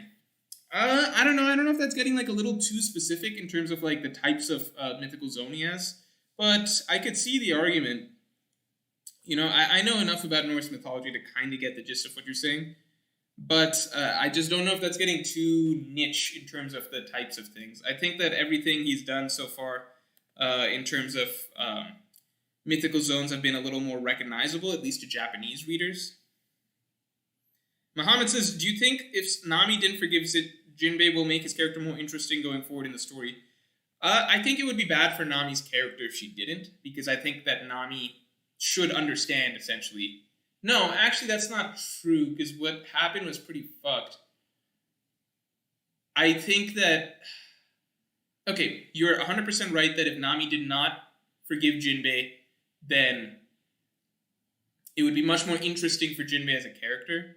But at the same time, I don't think that's the point of his character. Like, I think he is meant... Like, I don't think he's supposed to, like, play out an arc where he's atoning for what the fishmen did. Jinbei essentially, like, he's come down from a history of oppressed people, essentially, and he's trying to essentially bridge that gap. I don't think it would be good if, Oda keeps him in the story, but keeps him under the sort of burden of having to atone for what his people did, because Oda's trying to push it the other way to, like, humans should be understanding of what the fishmen have been through. Right? So I think that works a little bit better at this point rather than the story. Like, Nami forgave Hachi, for example, and I think that was important. Isaiah Davis says, Sanji using an emotionless Diablo Janbei will give him ice powers saying corny cooking puns. Revenge is a dish best served cold. Him acting similar to Nightmare Luffy, cold and emotionless. I don't know if we're ever going to see emotionless Sanji, but that would be interesting. That's actually a really funny concept that you just painted a picture of in my head. The part here says, TBH, I really dislike the power gatekeep of Advanced Conquerors Haki. If I was in One Piece, I'd be a conqueror who beat other conquerors without using conquerors myself. Lol. Yeah, that's funny. I mean, I don't think we're at a point where we can say definitely that, like, if you don't have Advanced Conquerors, you can't beat characters that have Advanced Conquerors. For example, like, just because Yamato has this, does that mean that she beats, admirals that don't have it? Like, I don't think she would beat Kizaru, for example. I don't think she would beat Fujitora, for example. Maybe I'm underestimating her, but I don't think that that's the case. So I get what you're saying, but as far as we know, Garp is someone who was considered tippy top tier with just armament Haki. So I get what you're saying. I kind of like that there's Advanced Conquerors Haki and it's such a big deal. I think it would be cool if it was maybe even like a little bit rarer. I think it would be cool if like just Roger, Shanks, Luffy, White. I don't even know White. Like, I think it would make sense if like just okay. So out of a lot of the characters that we know of, right? I think it would have been cool if just like Roger and Shanks had it. Maybe one or two other characters here or there, kind of because in my mind it justifies why they're at the level that they're considered to be at. Because, Shanks has Advanced Conquerors Haki, but then if all the other Yonko do as well, and plus they've got these broke-ass devil fruits where Shanks doesn't, and Shanks has one arm, then that's kind of crazy. I think it would made a little bit more sense to me if, like, Kaido and Big Mom, they're obviously Conquerors Haki users, but Shanks is the only one, even though he doesn't have a devil fruit like them, he has Advanced Conquerors Haki, which kind of evens the playing field. But looks like they all have Advanced Conquerors Haki, which isn't bad. I think, then there's varying degrees. I'm sure maybe Shanks just has the best in that category. Or maybe I'm overrating Shanks. I don't know. I personally think that Shanks is just as strong as Kaido, or at least comparable or something like that. Would be at least comparable. So maybe it balances out by some characters having better Advanced Conquerors than others. And I don't think you have to have it to be one of those, to be like the strongest. Again, as far as we know, Garp doesn't have it.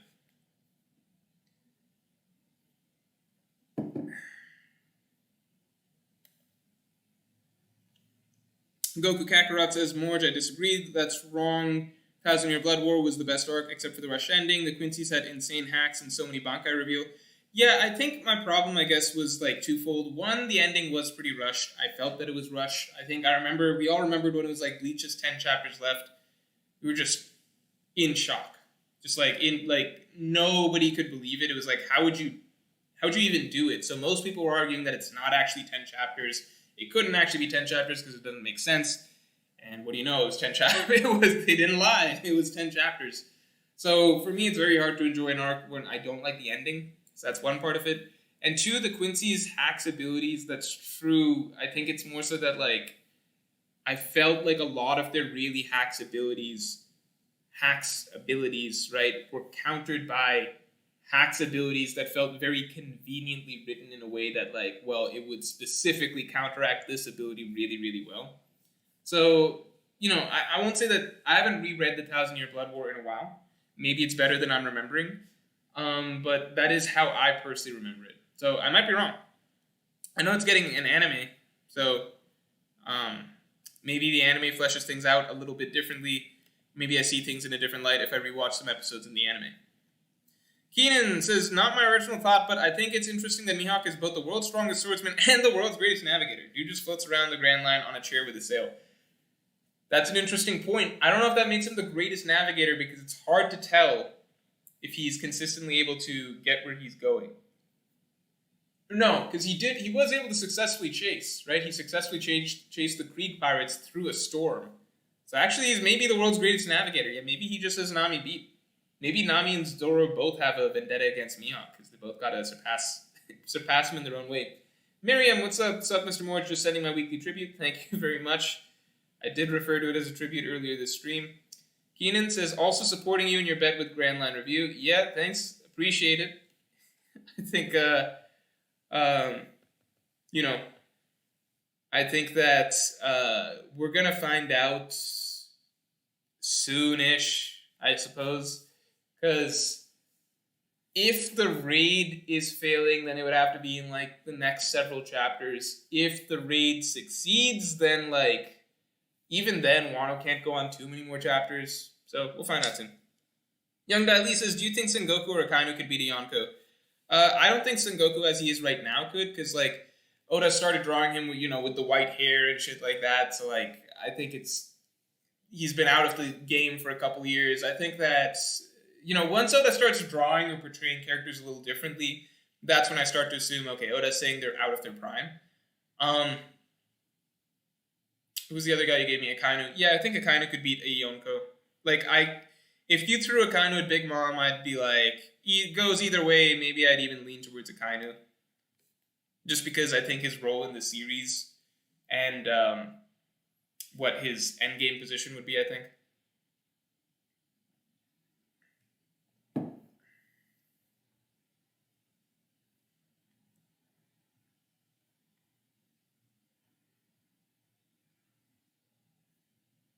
Juan Villa says, message was retracted. John Ross says, I buy into the Shanks uses Conqueror's Haki to enhance his observation and basically slow down time perceptually. The next thing after Katakuri. Then we're getting into JoJo's abilities. Fun fact, I've been on a JoJo's kick recently. So I've been rewatching a lot of parts of JoJo's. Just felt in the mood. It's a very, the series is so episodic, it's great because you can just I think I've rewatched all, everything that's on Netflix I've rewatched that I feel like rewatching any fights. So the next step I think is going back through part 5, season 4, part 5. That had the best fights, but you got to go to a site called Verve, not conveniently on Netflix. Anyway, as for the Shanks Conqueror's Haki time thing, I don't know, man. I think that there's a lot of possibilities for what Shanks could be capable of with Conqueror's Haki, but once you get into messing with time and stuff like that, you're going into a whole different realm of abilities. I think Oda's already pushing the envelope with the time fruit even existing. So I don't know if Oda would go with that, but I'd say it's a maybe. Keenan says, the Pirate Hero is the type of mod I want to be when my PC gets here. Dude has them all pasted. Wait, what pasted? What's the Pirate Hero pasting? What's he pasting? Is he pasting super chats I've missed? I haven't missed any. Let's see.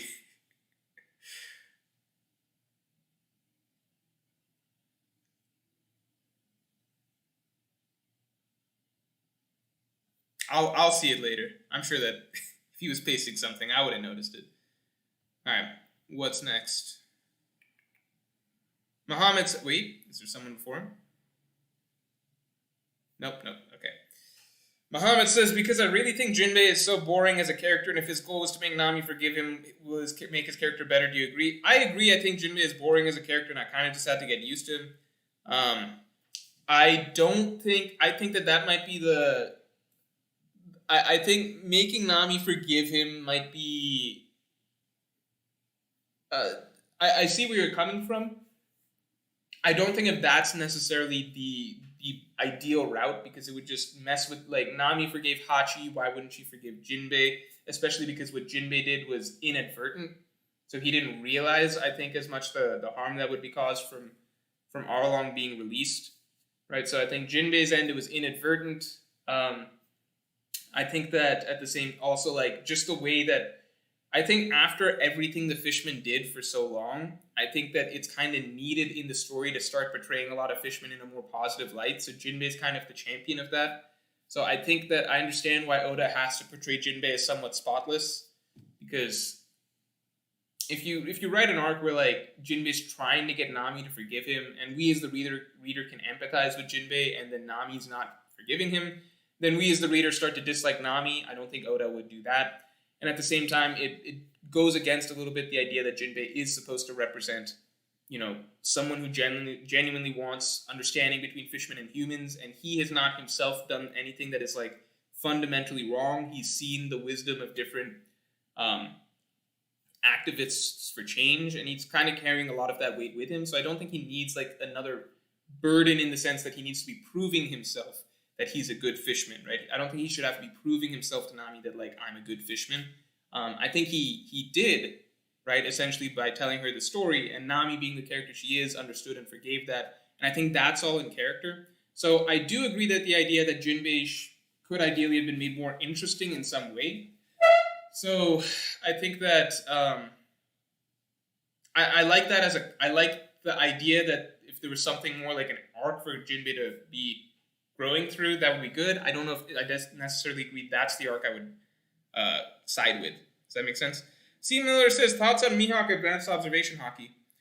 Yeah, I think it'd be cool if that's kind of Mihawk's specialty, Because I think we kind of expect, Zoro's big swordsmanship battle to be like, big clashes of, like, armament, maybe even conquers Haki or whatever if Mihawk has that. But I think it'd be cool if Mihawk, a bit of a twist on it, he really is, like, high-end skill. He has this next-level observation Haki. Just fits with the sort of Hawkeye, very perceptive type character. And that would be a cool clash with Zoro's style.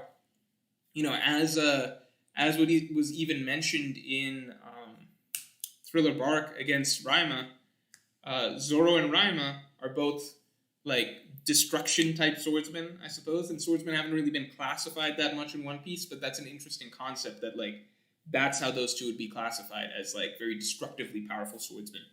So I think it'd be a cool contrast if Mihawk's specialty is a little bit, a little bit different. Miriam asks, what stand would you want, Mr. Morge? I would pick the world. I'm not going to lie, I would just pick the world. The world is great. There are stands that are stronger than the world that I won't spoil. There are stands that are stronger than the world, like in straight combat, if you wanted to win. But I think convenience-wise, like just what the world lets you actually do is so amazing. It's amazing. It's especially, as Dio implied, if he could have kept training it, what it would have allowed him to do, right? Extending the limit on it, right? I would have trained the shit out of that. That's all I would be doing all day. I wouldn't be making One Piece videos. I'd be like, I'm training this shit to last 10 hours.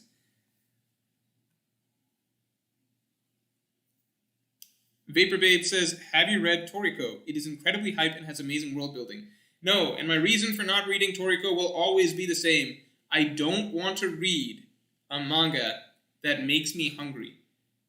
That's not a joke. That's like that's a legit problem I have with the series. If it's a series that's always going to be putting out, like, amazing dishes and plates of food and focusing on cooking and ingredients and shit, I know there's a lot of action and stuff as well.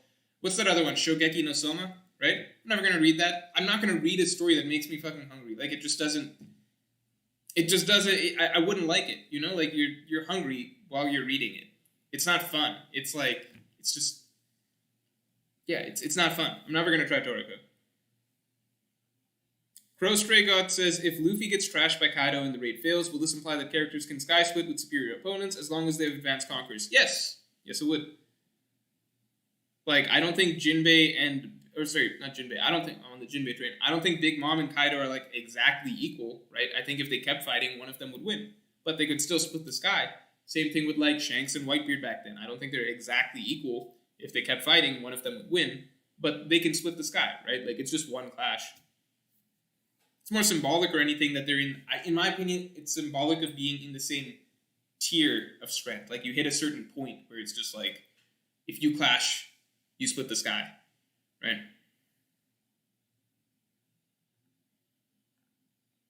And again, not all Advanced Conquerors Haki users are even at that level where you would split the sky if you clash, because, you know, Luffy and Kaido didn't split the sky initially, right? It was only after Luffy got thrown off the roof and came back that he was now splitting the sky with Kaido, right? So initially, when Luffy unlocks his Advanced Conquerors Haki, he's not splitting the sky with Kaido. Same thing with Yamato, they don't split the sky. Ho Wong says, I'm not sure Morge watches or reads Yu Yu Hakusho. I really liked Yu Yu Hakusho for most of it. And I read it when I was younger, so like youngish high school. I didn't like the ending. And that really, guys, for me, the ending really, really fucks a lot of series up for me. So I genuinely have trouble enjoying series or like even revisiting them if the thought of how they end really bothers me. I felt like Yu Yu Hakusho, and I've seen people defend the ending. For me, it's just a very it's not a satisfying ending. It feels, I don't know, it feels like a lot of ideas got killed half grown, or like a lot of things didn't pan out to anything. You know, you guys know what I mean, right? Like, I've never seen a series build up to a giant tournament and then off-screen the tournament and then just leave it, essentially. So that was, there's nothing I can say about it. People who still like it will like it. I won't even say it's bad because I really liked it overall. I'm just sad that I don't even understand what happened at the ending. And I don't even feel like revisiting it now that I'm older, because the memory of the ending, I'm just like, but we'll get to that tournament and then the tournament won't happen and then I'll be sad again. Zora says, hi, what do you think about Red Wedding in Game of Thrones? I still don't get the point of it killing all the buildup. No, Red Wedding in Game of Thrones is a great idea. Let me answer Red X real quick, because this is shorter. Morge, which would you rather have, Advanced Armament or Advanced Observation? In the real world, Advanced Observation is better. In the real world. If you're in like actual combat regularly, you want Advanced Armament. Actually, you wouldn't want Advanced Armament, because like here, I always put it in the context of the real world. And Zora, I'll get back to you in a second. I put it in the context of the real world if I'd want this power. If you had Advanced Armament, you can only really use it to you can use it to win fights, right? But how often are you getting into fights every day? Okay? So flip side, let's say you want to get into like competitive fighting or sports or something, right? Well, then in that case, you're cheating. Like, very quickly, people will start to realize that, like, hey, something's off with this guy. Like, his punch literally sends you through a wall or something like that, right? So if you're using armament Haki, people will catch on that something is, like, physically wrong with you. And then you'll just get sent to a lab and get tested and stuff, and you get your whole life is fucked, okay? Advanced Observation is something you can have that fits seamlessly and beautifully into your day-to-day life. Everything just becomes easier, right? You can see a bit of the future. Your whole life becomes so much more fluid and easier, and you know, it's just so much more it has so much more actual utility in the day-to-day that you would live your life. Same with like Advanced Conquerors Haki. Like, amazing if I was in the One Piece universe. In real life, there has pretty much never been a point where I was like, man, I wish I could like knock out everyone in this room with like an explosion of my spirit. What the fuck do I get out of that? That's so weird. And like, you know, even if you have Advanced Conquerors, like, you're not going to be declaring war on some country. You just get like shot and murdered. Like, you can't really use your powers, like offensive powers, that much in the real world. So in real world context, I always default to what has more convenience and utility in real life. So as for the Red Wedding in Game of Thrones, I thought it was a great idea because here's a good way to frame it. And I saw this, some person on the Game of Thrones subreddit commented this, and I don't know where they got it from or whatever, but like they framed it very, very neatly, and it made so much sense. Okay, so think about it like this.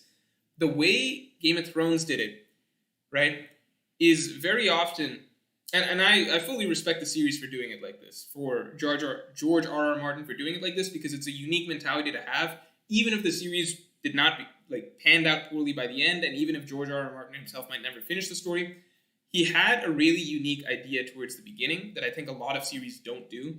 I don't think there's another series that does it like this. So, generally, right, in most series, works of fiction, fantasy, or whatever, you have your cast of main characters.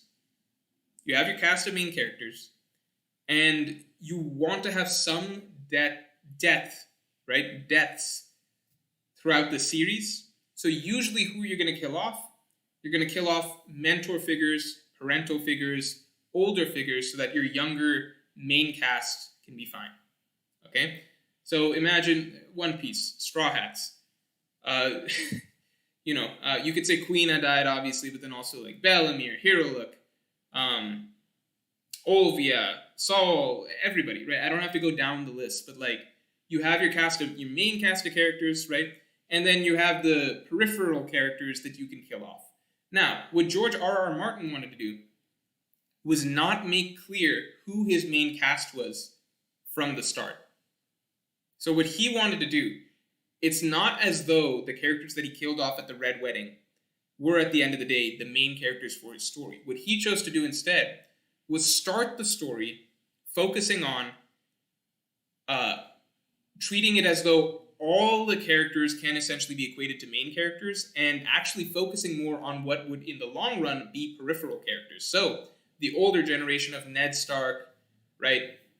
Ned Stark, Robert Baratheon, etc., characters that are actually going to be killed off very rapidly, Catelyn Stark, etc., even that older brother figure, Robb Stark, right? Start by treating all of them as main characters and hide your actual main characters within that cast, right? So people don't realize that you've already selected your main characters that are going to make it all the way to the end of the story. They're the actual main characters.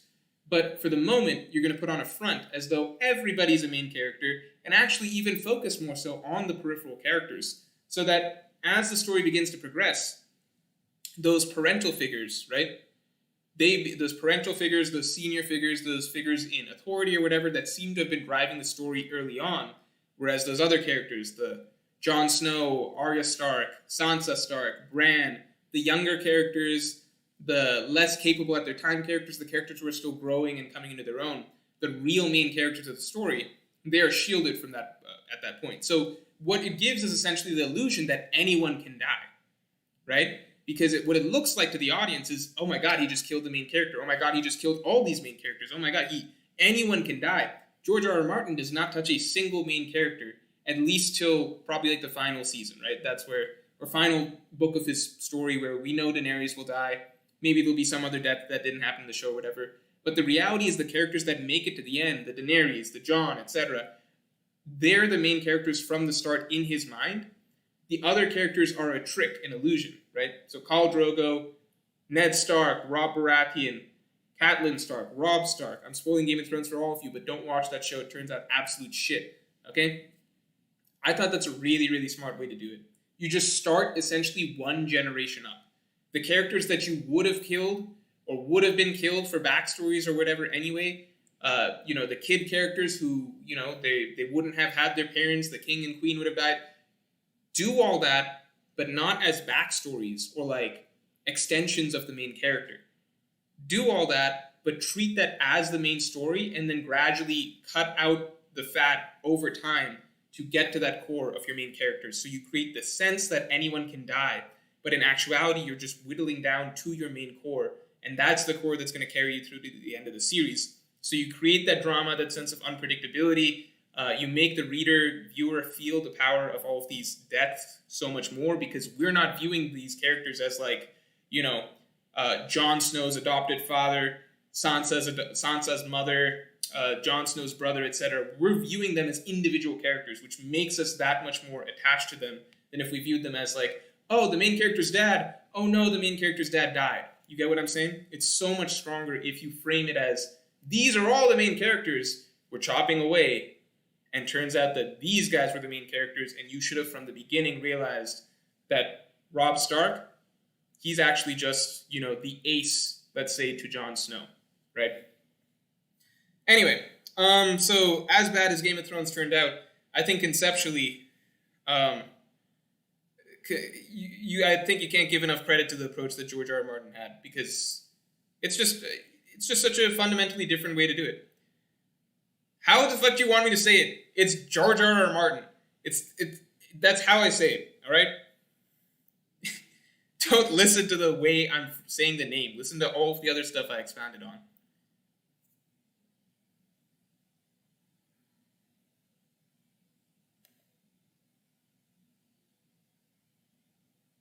Wait, what? Someone just said something really interesting. Who said this thing about the time skip bounties?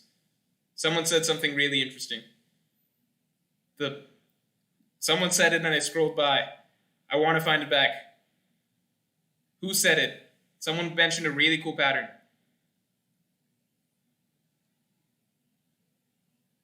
Fuck, I'm not going to find it, am I? Someone said something about time skip bounties and that it's like a reverse sort of... What the fuck? Where is it? Where the... God damn it. Guys, I'll get to the supers in a second, but there was an interesting chat that just went by. Can someone help find it? It was a chat... Oh, wait, found it. Okay, Anarchist Poops.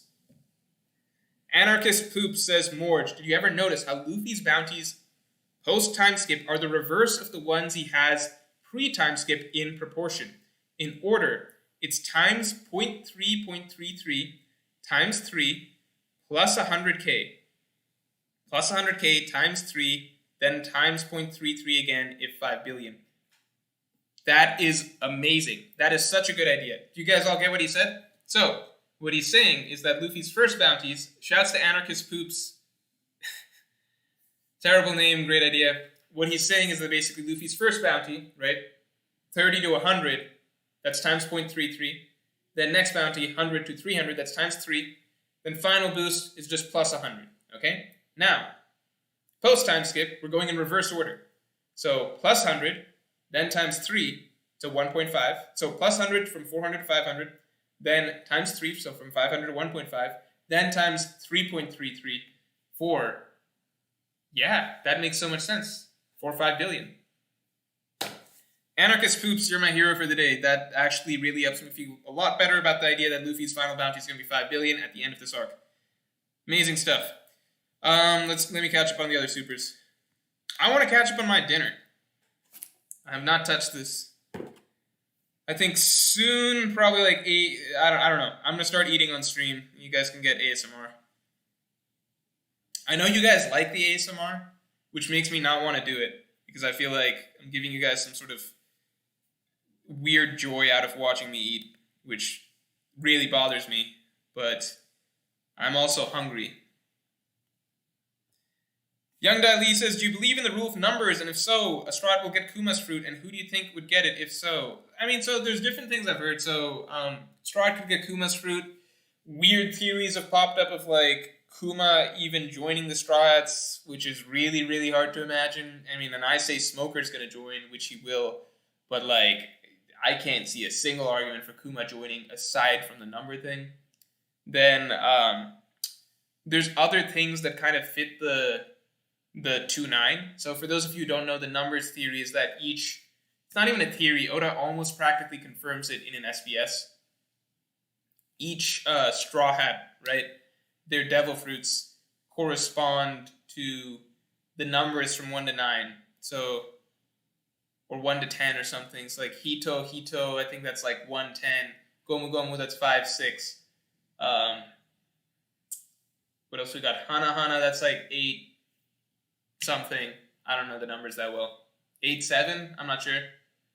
What else we got? Is that it? Brook Yomi. So that's 8. Man, I'm bad at the numbers. That's 8 something. Okay, basically the numbers that are missing, 8, 3? No, because that doesn't make sense. Isn't 3 in Japanese Han? I'm not good at the numbers, all right? And there's different ways to say the numbers. But the numbers that are missing are 2, and 9, all right? 2 and 9 are missing, okay? So 2 and 9 are missing. Kuma's fruit most neatly fits into that because I think the Nikyu no Mi, that fits the 2 ni Q9. If you watch Naruto, you know about the QB. Yeah, I should go by Naruto Tales, right? That'll help me. So Yo-Mi. I know Yo is 8. What's Mi? I should be able to do this by order of elimination. 4? No, Yo is 4. Yo is 4. I'm so confused. Yonko. My bad. Yonko. Yonko is 4. Ha. Ha is 8. So Hachibi. Ha is 8. So Robin is 8.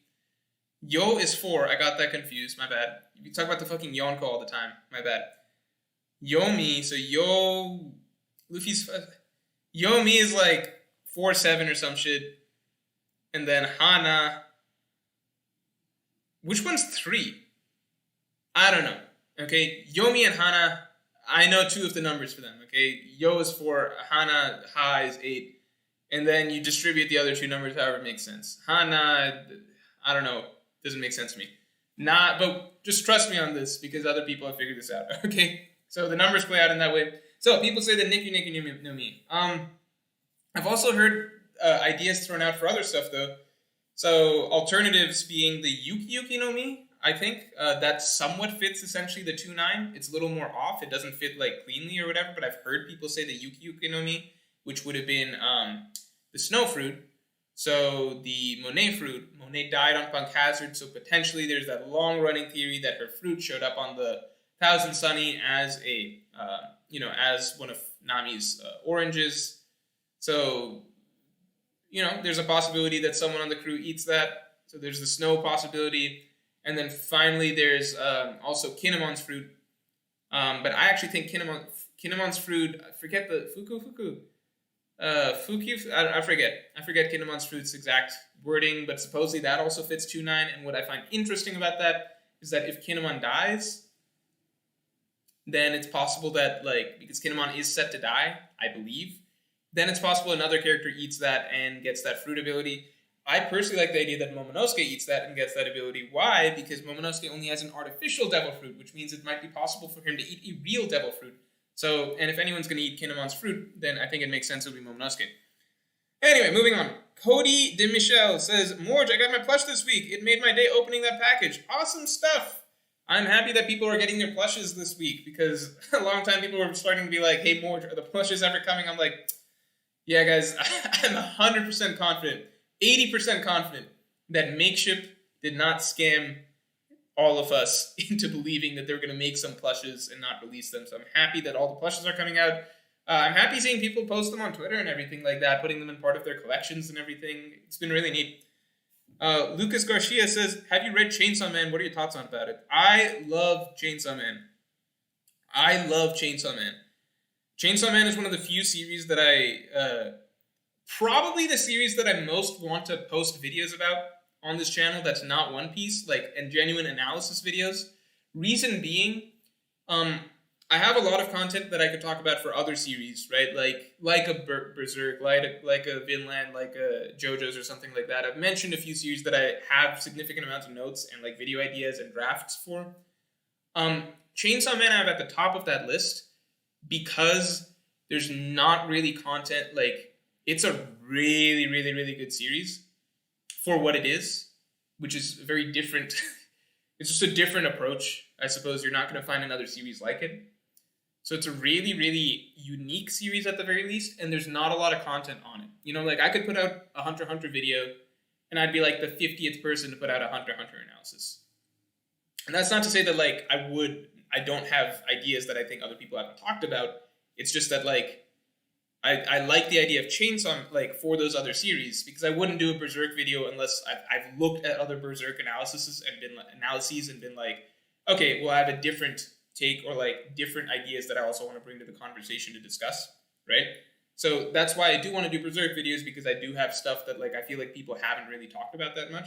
But at the same time, Chainsaw Man, there's literally nothing. It's a clean slate. It's this is such a good series, people aren't talking about it. So that's why I've kind of motivated to talk a little bit more about Chainsaw Man. I think if I start expanding to other manga series on this channel, Chainsaw Man would be the first video that you see on this channel that's not One Piece. In fact, I did do some brief Chainsaw Man chapter reviews back in the day, but they did so bad on the channel and they hurt the YouTube algorithm that I stopped them. But I think this time I'll have a better approach. Mr. Crescent says, do you think anyone else besides Kaido, Big Mom, Blackbeard could be a rival to Luffy for finding the One Piece? No one knows about the Road Poneglyph on Zou, and only Robin and Pudding can read them. It depends on how Oda wants to play Kid. in this scenario because, okay, so you're saying logistically, the road poneglyph situation, only Robin and Pudding could read them, therefore Kid could never be, in the running for finding that stuff.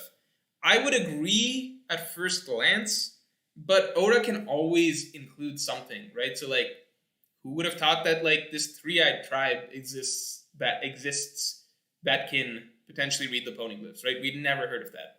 So, and that's not to say, like, Oda introduced it, like, badly or something. I think it's really interesting that he introduced that, and I think he introduced it at the right time.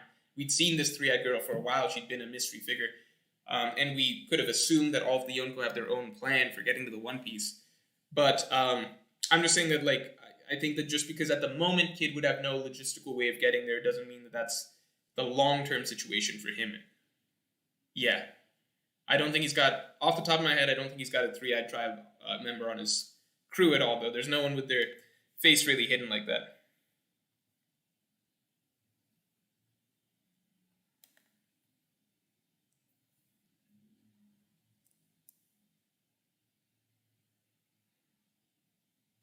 Jose Laria says, no one in this world is doing anything to you if you have Rio, lol.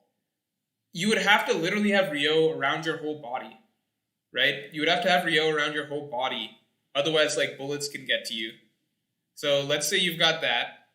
And then on top of that, like, advanced observation haki, you can also avoid pretty much all damage, like Katakuri does. You can avoid all damage, and you're inconspicuous. So that's the advantage. Advanced armament haki, if, like, worst case scenario, someone shoots a bullet at you and it just bounces off of you, people are going to be like, what the fuck? What's up with this guy? He's impervious to bullets. Like, you just get in trouble. You're too blatantly superhuman if you have advanced armament, and it's only good for fighting people, right? It's literally only good for fighting people and breaking things, which you just don't have that much use for unless you want to be competitive, right? Like a fighter, like boxing and stuff like that. And even in that case, then you stand out too much and people realize something's wrong with you, so they take you to a lab and you get fucked, right? Observation haki, million uses, everyday life. Getting to see a little bit ahead of the future, it already covers most of what, like, if you want to win a fight in advanced observation, you can. And you could probably do it way more inconspicuously than advanced armament. You're just like, you just seem a step ahead of the opponent, but no one's going to take you to a lab and be like, what's up? They're just going to be like, oh, he's a really fucking skilled boxer. He can kind of read the opponent really well. So even just in terms of straight combat, they're pretty close in terms of their utility. And then for everything else in life, advanced observation, just being able to see a bit of the future is so much better. So much better. Isaiah Davis says, Burgess wears a mask. He could be a three-eyed tribe killer as well. Yeah, I actually am on board the train that Burgess has a third eye. I'm actually on board that train because I think that I don't know if the Blackbeard pirates are ever going to, like, capture Robin, and I do think that it's just such an easy slip in by Oda to have Burgess be a three-eyed tribe member and have Blackbeard just have a built-in way of being able to compete for the One Piece.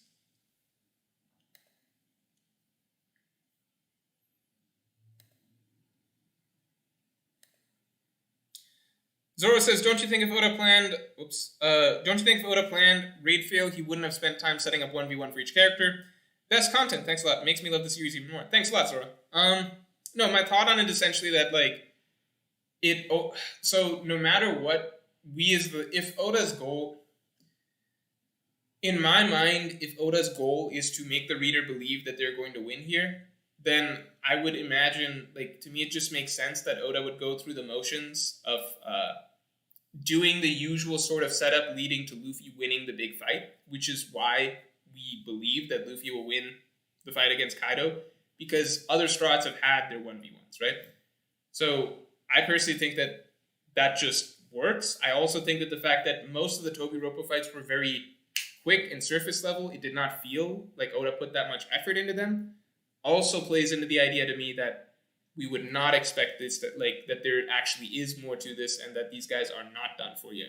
So to me, it just makes sense if Oda's intent is to really make the reader feel like, hey, this is the usual setup, but it's not going to go how you think, then you would have the 1v1s play out like that, right? If they just got there and lost immediately, I don't think it has quite the same impact. So if they just got there and they're immediately outmatched by the Beast Pirates, yeah, I just don't think it has the same impact as it would if the author is giving you the sense that the protagonists are going to win as usual, and then it doesn't really happen. So usually, again, and when I say as usual, again, usually the Strides will have experienced a low point earlier than this, but in this case, like, they haven't really, which is why, again, I think that this would be the low point. Let me see what I missed. Hold on.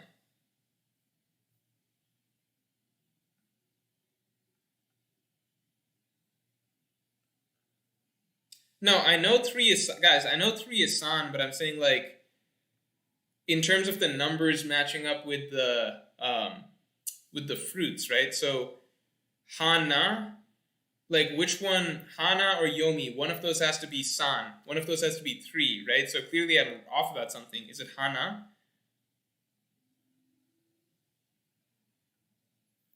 Mr. Crescent, nope, got that one already. Wait, I missed a super chat. Oh, Miss Super Chat, thanks, Phantom Greyfire. Miss Super Chat by Juan Villa and a half. Do you, 1 out of 2. Do you think the final war will be on top of the red line? I think by the time, okay, do you think the final war will be on top of the red line? Yes, I do, and I think the final war ends with the red line coming down. Super Chat, 2 out of 2 by Juan Villa. I think by the time the Strides get to Sabaody, the world will know what they're trying to do after destroying the first point. Yes, and I think that there'll be like a greater effort to stop them. But I think they're still going to make it to the red line and essentially, win. Isaiah Davis says, nope, we covered this. Zoro covered this. Sean Easton says, Morge just doesn't want to get canceled. Rio equals blackface. That's also true. Forgot about that.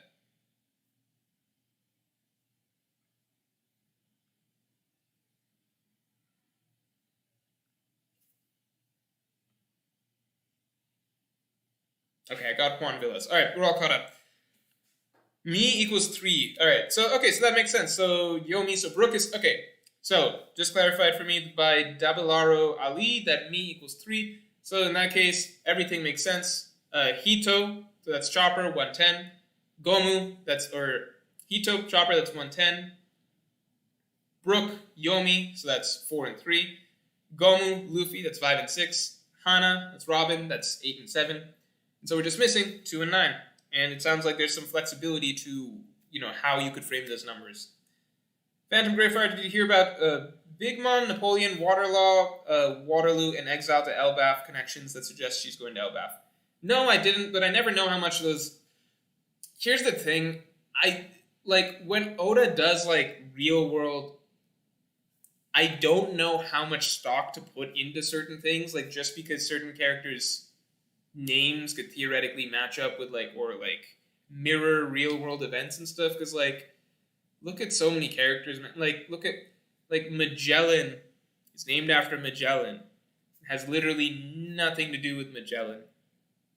So the actual explorer Magellan. So nothing, I couldn't even stretch and think of something that has to do with that. So I don't know how much.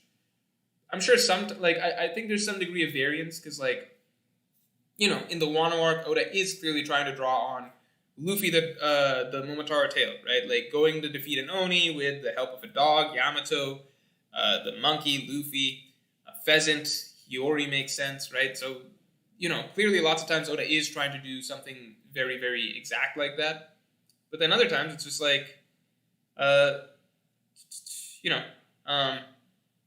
Jasper, thank you very much. Yomi is Yon. Mi, Tsu equals 3, so it's Yomi equals 43. Also, the next fruit has to be in the order 2-9, not 9-2, because adding all the numbers together, you get 3-2-5 Sani Go. Oh, that's awesome. I had heard about the Sani Go part, but I'd forgotten about that. Okay, so it has to be in 2-9. I still don't know the numbers. I'm not the person you should ask about the numbers theory because I don't know the numbers that well. I don't know the variations of, for example, 3. Jasper just told me, Mi, Su equals 3, for example. So I didn't know about that.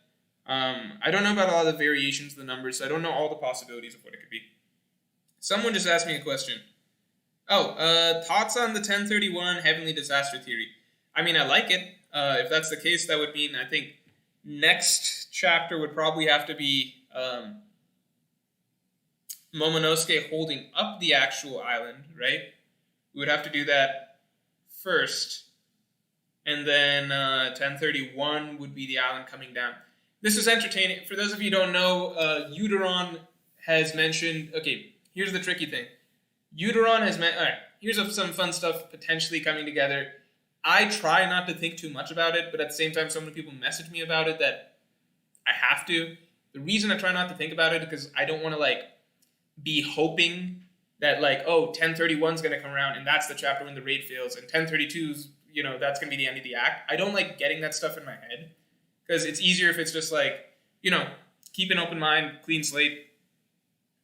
Doesn't have to happen this chapter or next chapter. Let's just see how things play out, go from there, right? But here's the theory for those of you who are interested. Uteron, as you know, he likes his, he knows a lot about, like, Japanese number play, kind of like how different numbers together can have different meanings.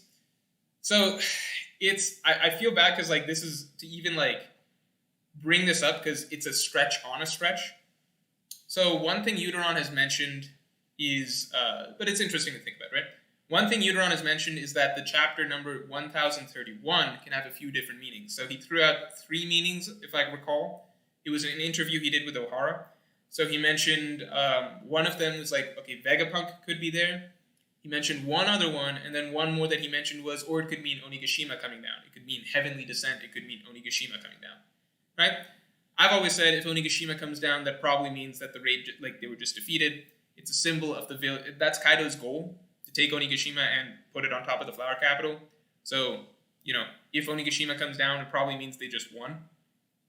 So, to me, it's like, okay, 1031, if it's one of those...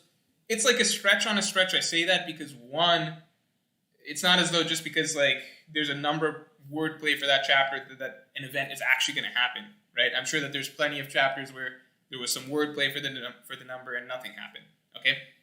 So I shouldn't just assume that something's going to happen in that chapter just because Uteron said, well, something could happen because of this number. But maybe, okay? So let's say hypothetically. Then he throws out a few possibilities. So he's like, okay, it could have been Vegapunk. It could have been something else. I forget that option. It could have been Onigashima coming down. He said this a while back. So because he said it a while back, it was like, okay, maybe it could be Vegapunk. Now it looks a little less likely that it would be Vegapunk showing up that chapter, unless he's on those CP0 ships or those World Government or Marine ships that showed up in Wano, or the act ends in 1030 and we cut to Vegapunk, right? I don't know if we're at a point where the act would end, right? So act ending 1030 and then 1031 Vegapunk. I don't know about the act ending. So basically, and I don't even remember the other option Uteron threw out.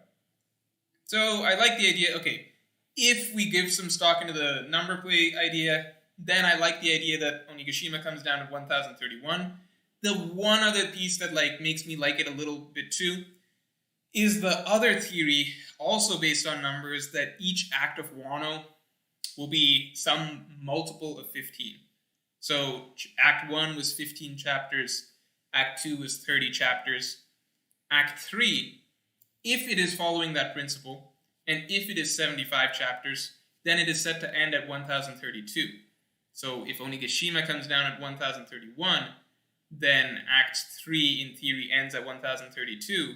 It's a few different number things basically coming into play to suggest that maybe the raid fails. Okay? So that's just some fun stuff to think about. As much as I explained it to you guys, I'm actually a little annoyed with myself that I even explained it like that, because, like, I just don't like thinking about it like that, because then it's in my head. It's like I can't even just enjoy the chapters because it's like, well, based on this number, this is supposed to happen or whatever. So, but it is what it is. It's something to think about. If Momonosuke, for example, holds up Onigashima next chapter, then I think that that's like a nice little indicator in my mind that, like, okay, maybe Onigashima does go down in chapter 1031. But if the act ends... By the way, if Act 3 ends, then I will accept that the raid did not fail. Because you wouldn't have the raid fail in Act 4, as far as I understand. Act 3 would be the act of great drama or tragedy. Okay? So if Act 3 ends regardless next chapter, then I'll accept that the raid failed. But, on the other hand, if Momo holds up the island next chapter, then I think we'd be on pace for 1031, the island coming down, and then 1032, act ending, alliance defeated. So, I don't know. Some stuff to think about. It's for fun. Don't write on that too much, essentially, though, because I literally don't know how valid the 1031 number wordplay is. Mr. Crescent says, do you think Oda's editors would even allow the raid to fail for there to be 2 more acts and not just have him wrap it up for time's sake? Dude, I don't think that that's, how it works, right? Because, at the very least, everything we've seen from, I don't think Oda's Oda's getting close to the end of the, he's this far into the final battle, and he's like, hey, editors, I'm going to have the raid fail now, right? I don't think he's doing it like that, and then they're like, whoa, no, you got to finish it. I don't think, as far as we know, everything that's been mentioned in interviews, Oda tells the editors a lot about his long-term plan for the story, and then they go off of that, essentially, right? So I think that only makes sense if, no matter what the plan is, the plan would have been set a while back, right? It's not as though Oda went partway through the arc and then had to do something. And that's been the precedent in the past because Oda's mentioned things before. So, for example, he said that Punk Hazard, he initially wanted to have an Ice Island and a Fire Island, separate. But then, for time, he was forced to basically combine those 2 storylines. He wanted to have Greenbit as a separate storyline from Dressrosa, but for time's sake, he had to combine those. But the thing is, those things are already clearly thought out before we get to those storylines. So it's not like we're on Punk Hazard, partway through, we're like, oh wait, this is actually also an Ice Island. That revelation happens very fast, right? It's not like we get to Dressrosa and we're like, wait, actually, we need to be in Greenbit for an arc and then come back to Dressrosa. We're there, we already find out about Greenbit. So I'm sure that the editors do push Oda for time a lot, but I highly doubt that if Oda had a full structure for his story, that his editors partway through, that he would reveal that to his editors partway through, and then the editors would tell him that he can't do it partway through. That just doesn't seem to make that much sense to me. On top of that, one reason that I believe that Oda is on schedule and has been on schedule for a long, long time, all right? A simple reason to understand why I believe that Oda has been on schedule. So, if you look at clear segments in terms of chapters, we always look forward to the 100 chapter marker, right? 100 chapter marker.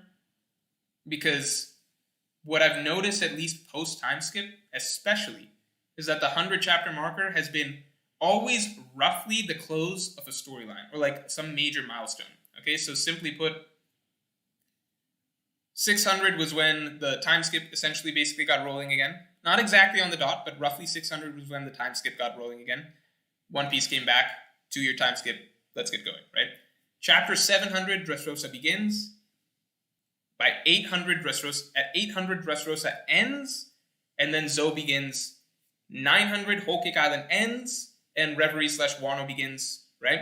It's not exact, 900 was off by a couple chapters.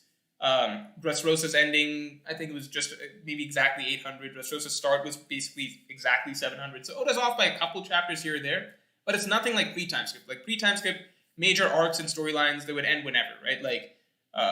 Enies Lobby ended at 430, Alabasta ended 218, 217, stuff like that.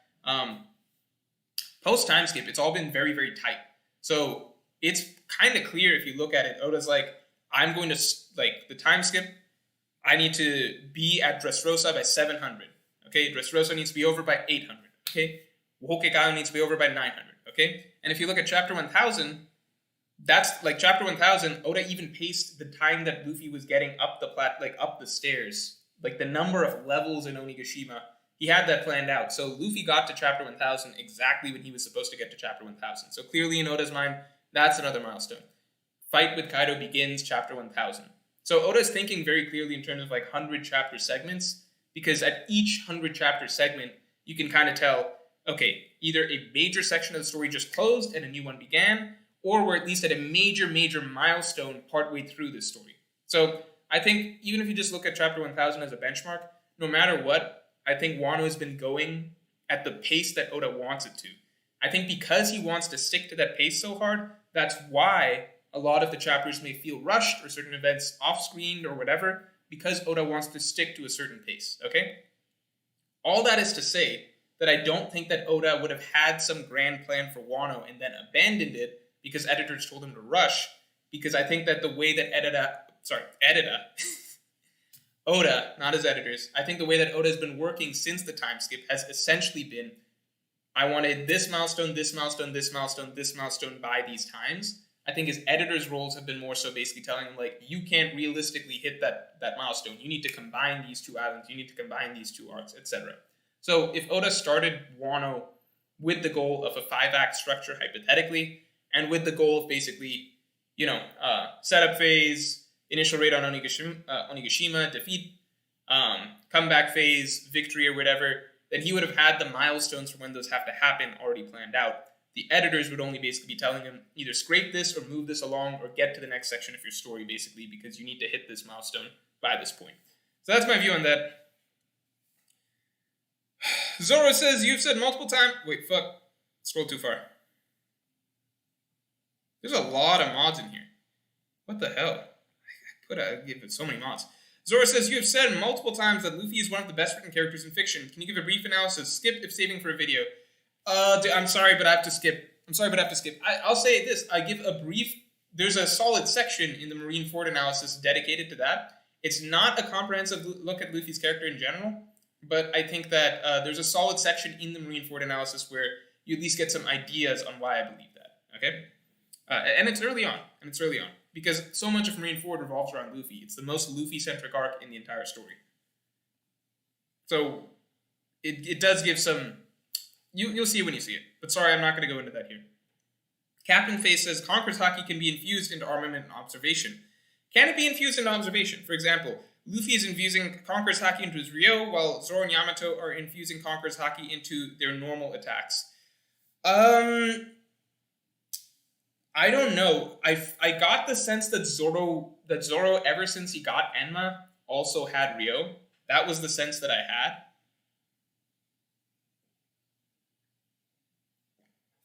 Reason being that Zoro was able to cut Kaido before the Conqueror's Haki stuff. Okay? And it had been implied that only Ryo with a sword move can cut Kaido. So I think Zoro already had Ryo. In Yamato, it wasn't confirmed or not confirmed, but, actually, that's not even, I don't even know why I'm going with this explanation. I don't think that's how Conqueror's Haki works. Ryo just means letting Haki flow out of you, right? As far as we understand. It's letting Haki flow out of you. All it is that it's letting armament Haki flow out of you, right? That's how most people define it in the story. But a rare few can swap that armament. This is all from Luffy's explanation of it, right? To Kaido in chapter 1010. Instead of letting armament Haki flow out, it's letting Conqueror's Haki flow out offensively. So, no matter what, if you're using advanced Conqueror's Haki, you are essentially using Conqueror's Haki Ryo. I don't think there's such a thing as basically like skin level Conqueror's Haki. Like, that's never been established. So what Luffy does is basically, and what all advanced Conqueror's Haki users, as we know it, do is basically let Conqueror's Haki flow out of them offensively. The Pirate here says, oh, what do you think has the most... Pirate here, a rare donation, thank you very much. You don't have to. Who do you think has the most narrative significance after the core 5? For me, it's Robin, Blackbeard, and maybe even someone like Kobe. Oh, you're going outside... Dude, outside the Straw Hat crew, it's so hard. Narrative significance is also so hard. Because Robin... if you're talking about it as a key linchpin character, Robin has, one of the... Maybe she surpasses some of the core 5... she's more important to... the One Piece world, if you want to define it like that, than Usopp. If you want to talk about who has the most focus, pulls the most weight arc to arc, who Oda, who gets the most attention arc to arc and is the most impactful arc to arc over the long-term story of One Piece, after the core 5, it's Chopper. Okay? It's Chopper. Robin, then it's like a mix between Robin, Frankie, and Brook. And Jinbei's too new to tell. But Robin, Frankie, and Brook, they get sidelined so hard. People forget because Brook was prominent in Whole Cake Island. So people are under the impression that, Brook's been getting a lot of love in the New World. It's not true. the reason people forget what the conversations were about Brook before Whole Cake Island. Oda basically hard overcompensated with Brook in Whole Cake Island, like because Brook had nothing since Thriller Bark. Throughout Sabaody the first time, Sabaody the second time, Fishman Island, Dressrosa, Zoe, Punk Hazard, Brook, background of backgroundless characters. Nothing. And then Whole Cake Island, Oda hard tried to remedy that by giving Brook as many cool highlight moments as possible. And it worked because it left an impact in readers' minds that, damn, Brook MVP of Whole Cake Island. Which actually isn't even close to true. It's just that, like, we're so not used to Brook doing things that, like, when he does some basic shit, it really stands out to us. But anyway, what was I saying? Yeah, I mean, look at Wano. Wano's Brook has gone straight back down to the least focused on Straw Hat by far. Straight back down. He beat a number and gave Robin an assist. It's, like, crazy how little Brook gets attention, basically. All right? So overall, I'd say, like, in the natural flow of the story, Robin, Frankie, and Brook get the least. Chopper is a solid step up above them in terms of the amount of focus and care Oda devotes to him. And then the core five, I mean, Luffy obviously like head and shoulders above everybody else, but then, the rest of the core five, basically. Jinbei, weird case because he's new, so Oda's naturally playing him up a little bit, He was like, Whole Cake Island was his big splash, like Jinbei joins the party. And then Wano, I mean, you could say that Jinbei had nothing to do. He got kept out of most of Wano. But then, I think he's been fairly prominent in the actual Onigashima battle. So let's see how Jinbei goes from here on out. Who do I think is the most narrative significance, though, really? Most important to the story, it's just so hard, though, dude. Because then it's like I could say, like, Shanks. Even though Shanks never shows up, he's probably really narratively important. Like, keeps the peace, keeps the balance, etc. You could say Imu is really narratively important, but we've never really seen him. So it's hard to say. I guess Blackbeard, maybe? I don't know.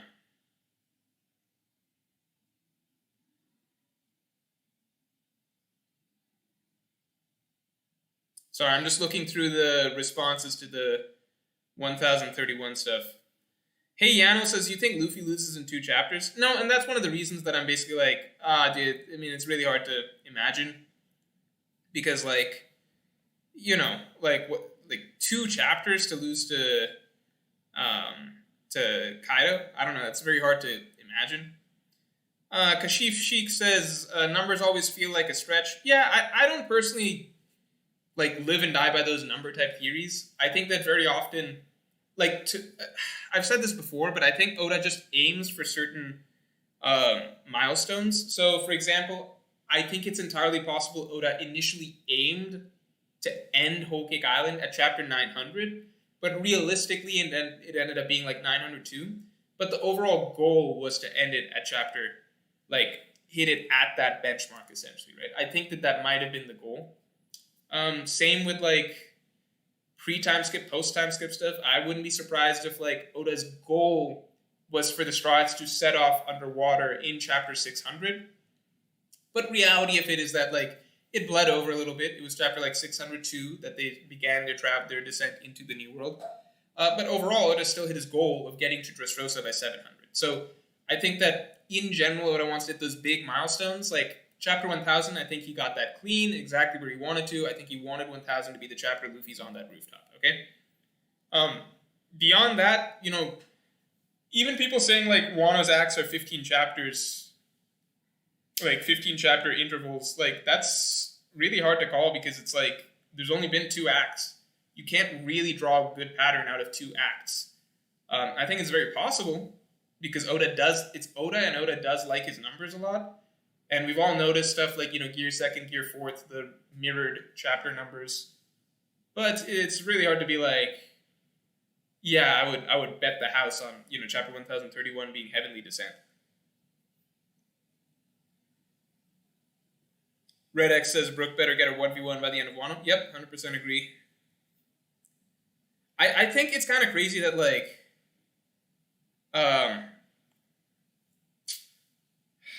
I just think it's kind of crazy that,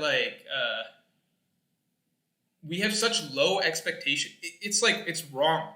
It's people were hyped for Brook giving Robin an assist, right? People were hyped for Brook giving Robin an assist, and were like, Brook MVP. It's like, guys, this is fucked. Brook is a fucking straw hat, right? He's supposed to be as important as the rest of these guys.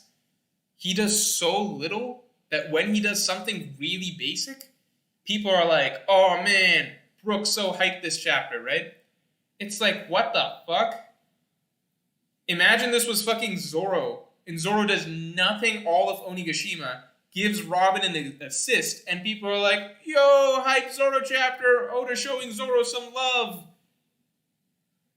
Zoro fucking cut Kaido and gave him a new scar, and is currently fighting his first mate, and people are still not satisfied. Okay, look at Sanji, look at all of the, he was off screen for Act 1 and Act 2, basically the entire part. The raid on the Shogun's palace invasion scene happened, and Brook kind of showed up in the corner like, I'm here too. Brook was left haunting a well for 40 chapters. Okay, that was what his role was for Wano. It didn't really contribute that much to the alliance. And then the Onigashima battle happens. He's fucking absent the entire time. Then he gets an assist for another Straw Hats fight. And people are like, that's Brook. Hype shit. That's super dope. This man has not had a single fight to himself in the entire story that he has won. I don't count him losing Garaima. Just have higher expectations for Brook. He's a straw hat. He's a fucking straw hat. He's not a mink on the side that ran into the crew. This is insane.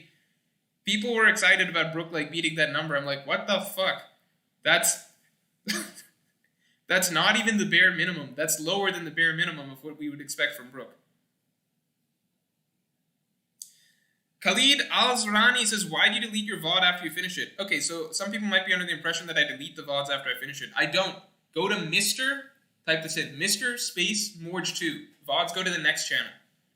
That's it.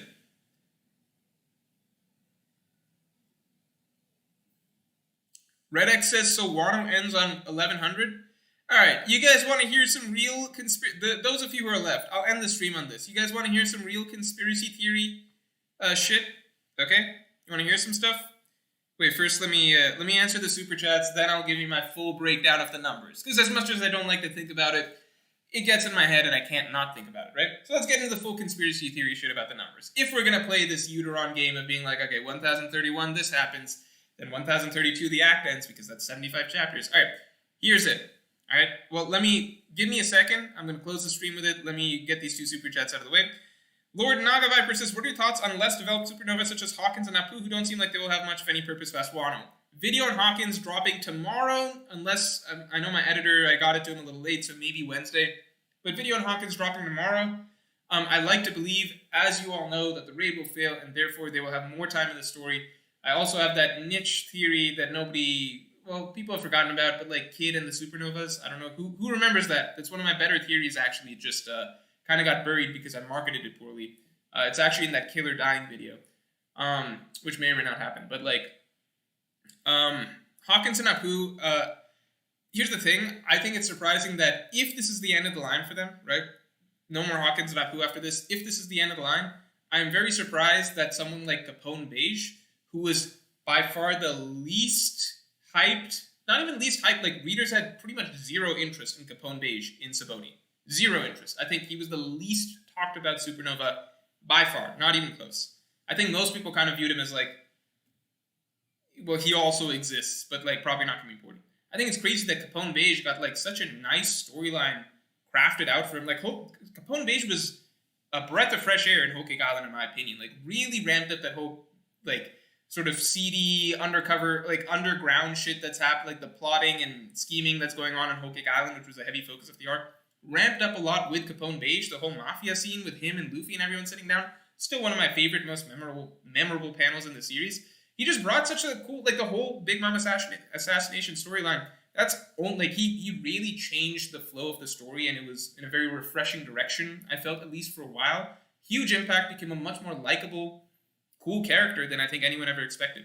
So it's kind of like, I think if we hadn't gotten that, then my expectations for Hawkins and Apu might be a little different. You know what I mean? Because it's like, damn, Oda really, like, he loves these Supercas. So far we've got Law, who fucking dominated the story from Punk Hazard to Dressrosa. Really felt like we got more than our money's worth out of Law. Who would have thought Law would have been that important of a character, right? But then you got Beige.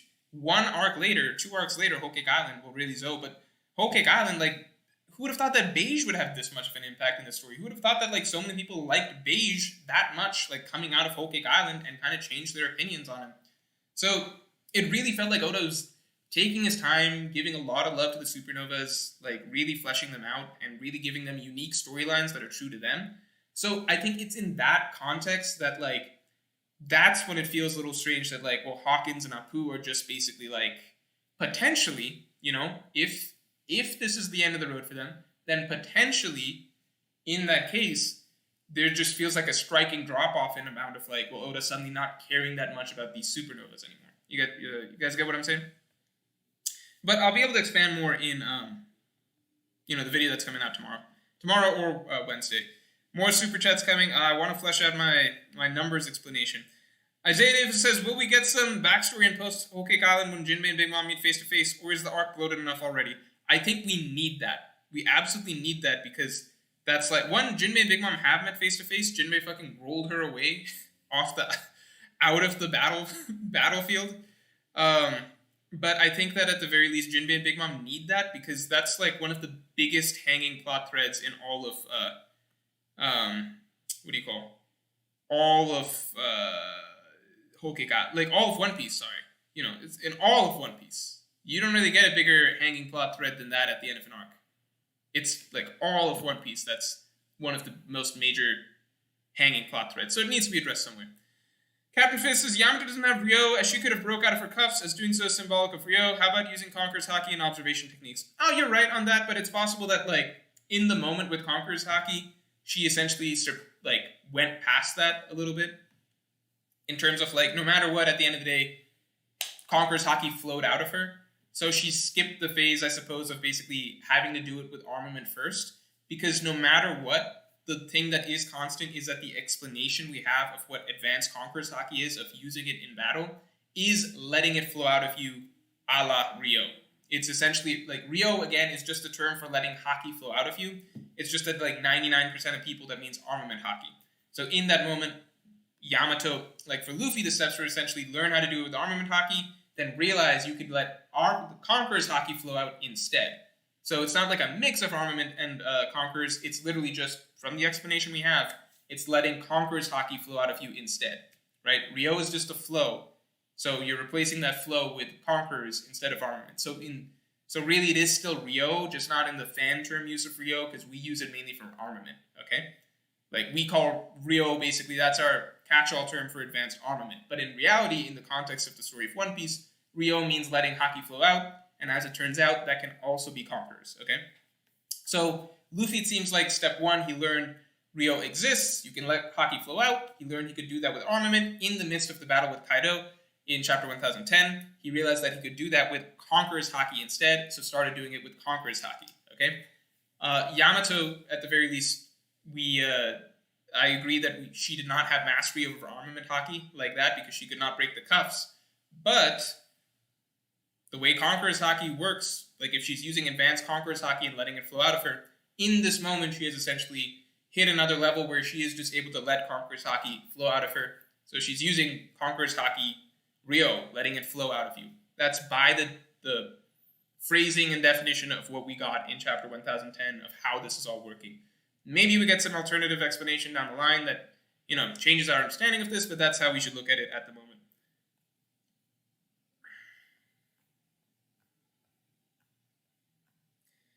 Oops, scrolled up. All right. Kelly Winter, which major players do you think are on the Marine ships? Keep up the great work, Morge. Thanks a lot. My guess, again, is, I think, Fujitora and Green Bull. Probably Green Bull, maybe Fujitora. That's basically my thoughts. Besides that, I don't really know. I would love if Smoker's there. Mr. Crescent says, I know you have your own strong criteria, but do you think any new characters could join after Wano without it feeling awkward? Keep up the great work. I think it would be really, really hard, because then at that point you just got like, unless there's some giant they really fucking love in Elbaf, I think it's borderline impossible, because Wano it's not just the number of arcs, it's the struggles you go through with the group. And I think the Wano arc is like, at least what it means in terms of taking the crew from being like, again, you guys know that I feel like the arc has not very well set up stakes or sense of dramatic tension, but at least factually, logistically, what it is taking the crew from just a normal pirate crew, right, to surpassing the emperors in a sense, right? So this is a huge leap forward for the crew. I think it's very important that whoever is part of their final crew is part of this conflict. Because after that, you're basically just joining when they're already at that finish line of Pirate King and getting the One Piece, you know? Andrew says, I hope Luffy doesn't beat the strongest on land, air, and sea this early. I hope Kaido plays a bigger role after Wano due to Rocks and Yonko alliance. I mean, I don't know about after Wano, but I still believe that Luffy loses to Kaido again here. So I don't think he'll beat Kaido this early. All right, all that being said, number theory. Number theory, stop super jets. All right, here's how it goes. All right. Full context beforehand. This is after I thought a little bit about the 1031, because people kept messaging me the 1031. Hey, what if 1031, the island comes down, and then 1032, the act ends. It follows this Euteron number theory, and it follows the multiples of 15, okay? Recap for anyone not watching, or anyone who didn't watch. Euteron has a theory on the number 1031. He believes it could mean multiple things. He's mentioned options. He said, for example, it could mean Vegapunk showing up. I think at this point in time, it seems hard to imagine that Vegapunk would show up unless Vegapunk is literally on those ships that are approaching, or the act ends next chapter. Let's, for the sake of this, assume that that's not going to happen, but it's a possibility, okay? For the sake of this, let's assume that it's Euteron's other belief. So he thinks 1031 could mean Onigashima coming down, because in theory, 1031, those numbers mean heavenly descent, okay? So that's the theory. Again, he's got a few guesses on it, so this is just one option, so I'm not going to pretend that this means that. And also, let's keep in mind that the numbers don't have to mean what, like, just because they could mean something doesn't mean they will mean that, right? It's just some number wordplay that could happen. But, fun idea, let's say 1031, Onigashima could come down. So then, it also plays a little bit into this act length theory, which is that Act 1, 15, Act 2, 30 chapters, Act 3 would be some other multiple of 15. So the idea that the acts will all be multiples of 15 going forward, right? So 15, 30. If Act 3 were to end at 75 chapters, it would end at 1032. So, you know, on paper, it's something fun where like 1031, island comes down, 1032, act ends. That does play into things pretty nicely. But again, it's only if these number theories are correct. But I did think about it. So I was like, okay, so let me hypothetically calculate out if Wano is, you know, some number more chapters or whatever. The funny way it works out, somebody can run the numbers and I might be wrong. But, so, first of all, the trend is essentially acts being multiples of 15. And what we've noticed is between Act 1 and 2, there was one chapter of break. Okay? So after Act 1, one chapter of break. After Act 2, there were 2 chapters of break. Okay? So let's pretend after Act 3, there's 3 chapters of break. And after Act 4, there'll be 4 chapters of break. And after Act 5, there'll be 5 chapters of break. Okay? So not just the length of the acts, but then how many chapters are in the intermission between those acts. That's the other trend people have talked about, that like, oh, Act 1, there was a 1 chapter break after that. Act 2, there was a 2 chapter break after that. Maybe Act 3, there'll be a 3 chapter break, okay? So keeping those 2 trends in mind, that the acts, essentially, they could end at, they work out to essentially be multiples of 15, and the act breaks sequentially will increase. Act 3 will have a 3 chapter break afterwards. Act 4 will be a 4 chapter break afterwards. Act 5 will be a 5 chapter break afterwards. This is not my theories. These are just things that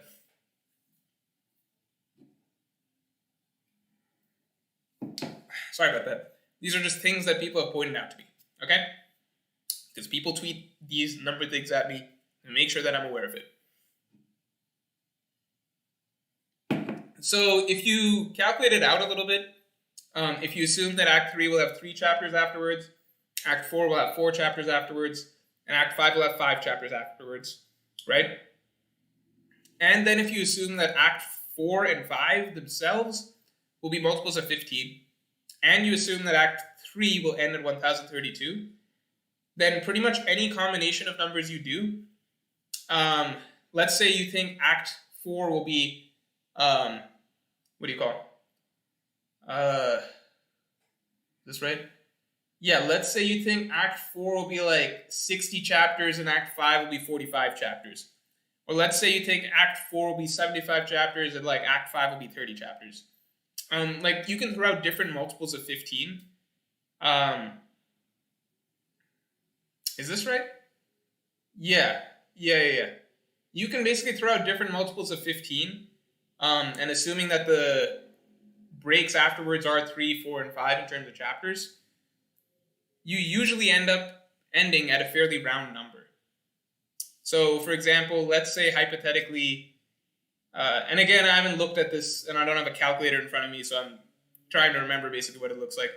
But it's something like, let's pretend Act 4 has 75 chapters, and then Act 5 has like 30 chapters, something like that. If you do that, then the whole of Wano would end at chapter 1149, which is a very clean number, because right after that, it's 1050, right, beginning a new arc. 1150, right, beginning a new arc. So there's lots of different ways you can spin it, and it usually comes out to a fairly round number. So either like ending at a whole number, or basically like something 9. So like 1000. Again, like the main example is 1149. So I think that works out basically if you have like 75 chapters again for Act 4, and then 30 chapters again for Act 5 as the resolution, or 60 chapters for Act 4, 45 chapters for Act 5. I might be a little off. It might be 60-30 or something like that, or like 75-15. I don't remember exactly, but it is interesting to think about that, like, if you count all of the breaks and everything like that, assume 5 chapters after Act 5 ends or whatever, then it is cool to think that, like, oh yeah, it would end at a fairly round, like a fairly, like, fairly right-seeming stopping point for, like, this arc to end and then a new arc to begin. So that's basically that.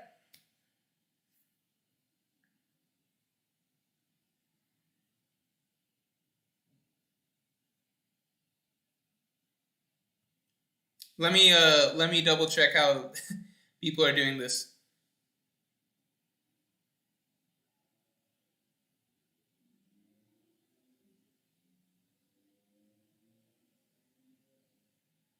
Because technically Act 3 started on chapter 958, which would mean Act 3 would end on 1033. Is that right? Because if you add 75, right? That's only if you're adding 75. So that would make it 76 chapters, right? If you counted it like that. I'm not sure. Yeah. Yeah, you have to count 958 as the first chapter, right?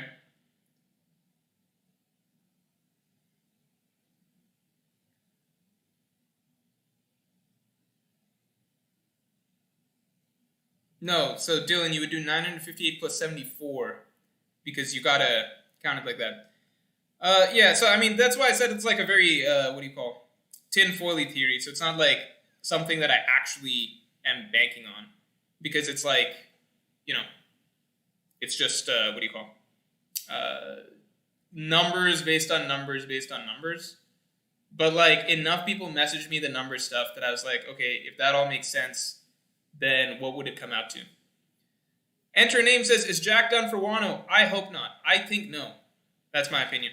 I'm going to do the last super chats and then call it a day and eat my food. Chris Roshan says, the ancient weapons are like land, water, and sky. Uranus might be Kaido's devil fruits. I hope it's not like another like devil fruit type thing or like person. Chris Roshan, really coming in at the end. Continuation, there are counter for these ancient weapons like Pluton, Frankie Blueprint, for Uranus, Momo, devil fruit for Poseidon not yet revealed. I see what you're saying, like artificial counters to these things, but yeah, I don't know. I personally don't like the idea of like another, basically, what do you call, devil fruit, that, or like another human being the ancient weapon, essentially. All right, guys, I'm gonna call it for today. This was a fun stream. Hey, Yano says, let's be real, there's no way Act 3 ends in the next 3 chapters. And I would agree. I think it's very hard to imagine it ending in the next 3 chapters. That's definitely a stretch. One last super chat from, who's this? Pierce Sullivan says, Mort, since there are only 9 beds on the Sunny, will Jinbei sleep in the fish tank? That is a hilarious idea. I think that's a great idea. I love that idea. Yeah, that makes total sense. Also, I think they could just add more beds. But I think, listen, humans would not want a dirty fish sleeping in the same room with them. So yeah, I think that they should send him to the fish tank. I'm gonna end the stream on that. Is there anything else? Think so.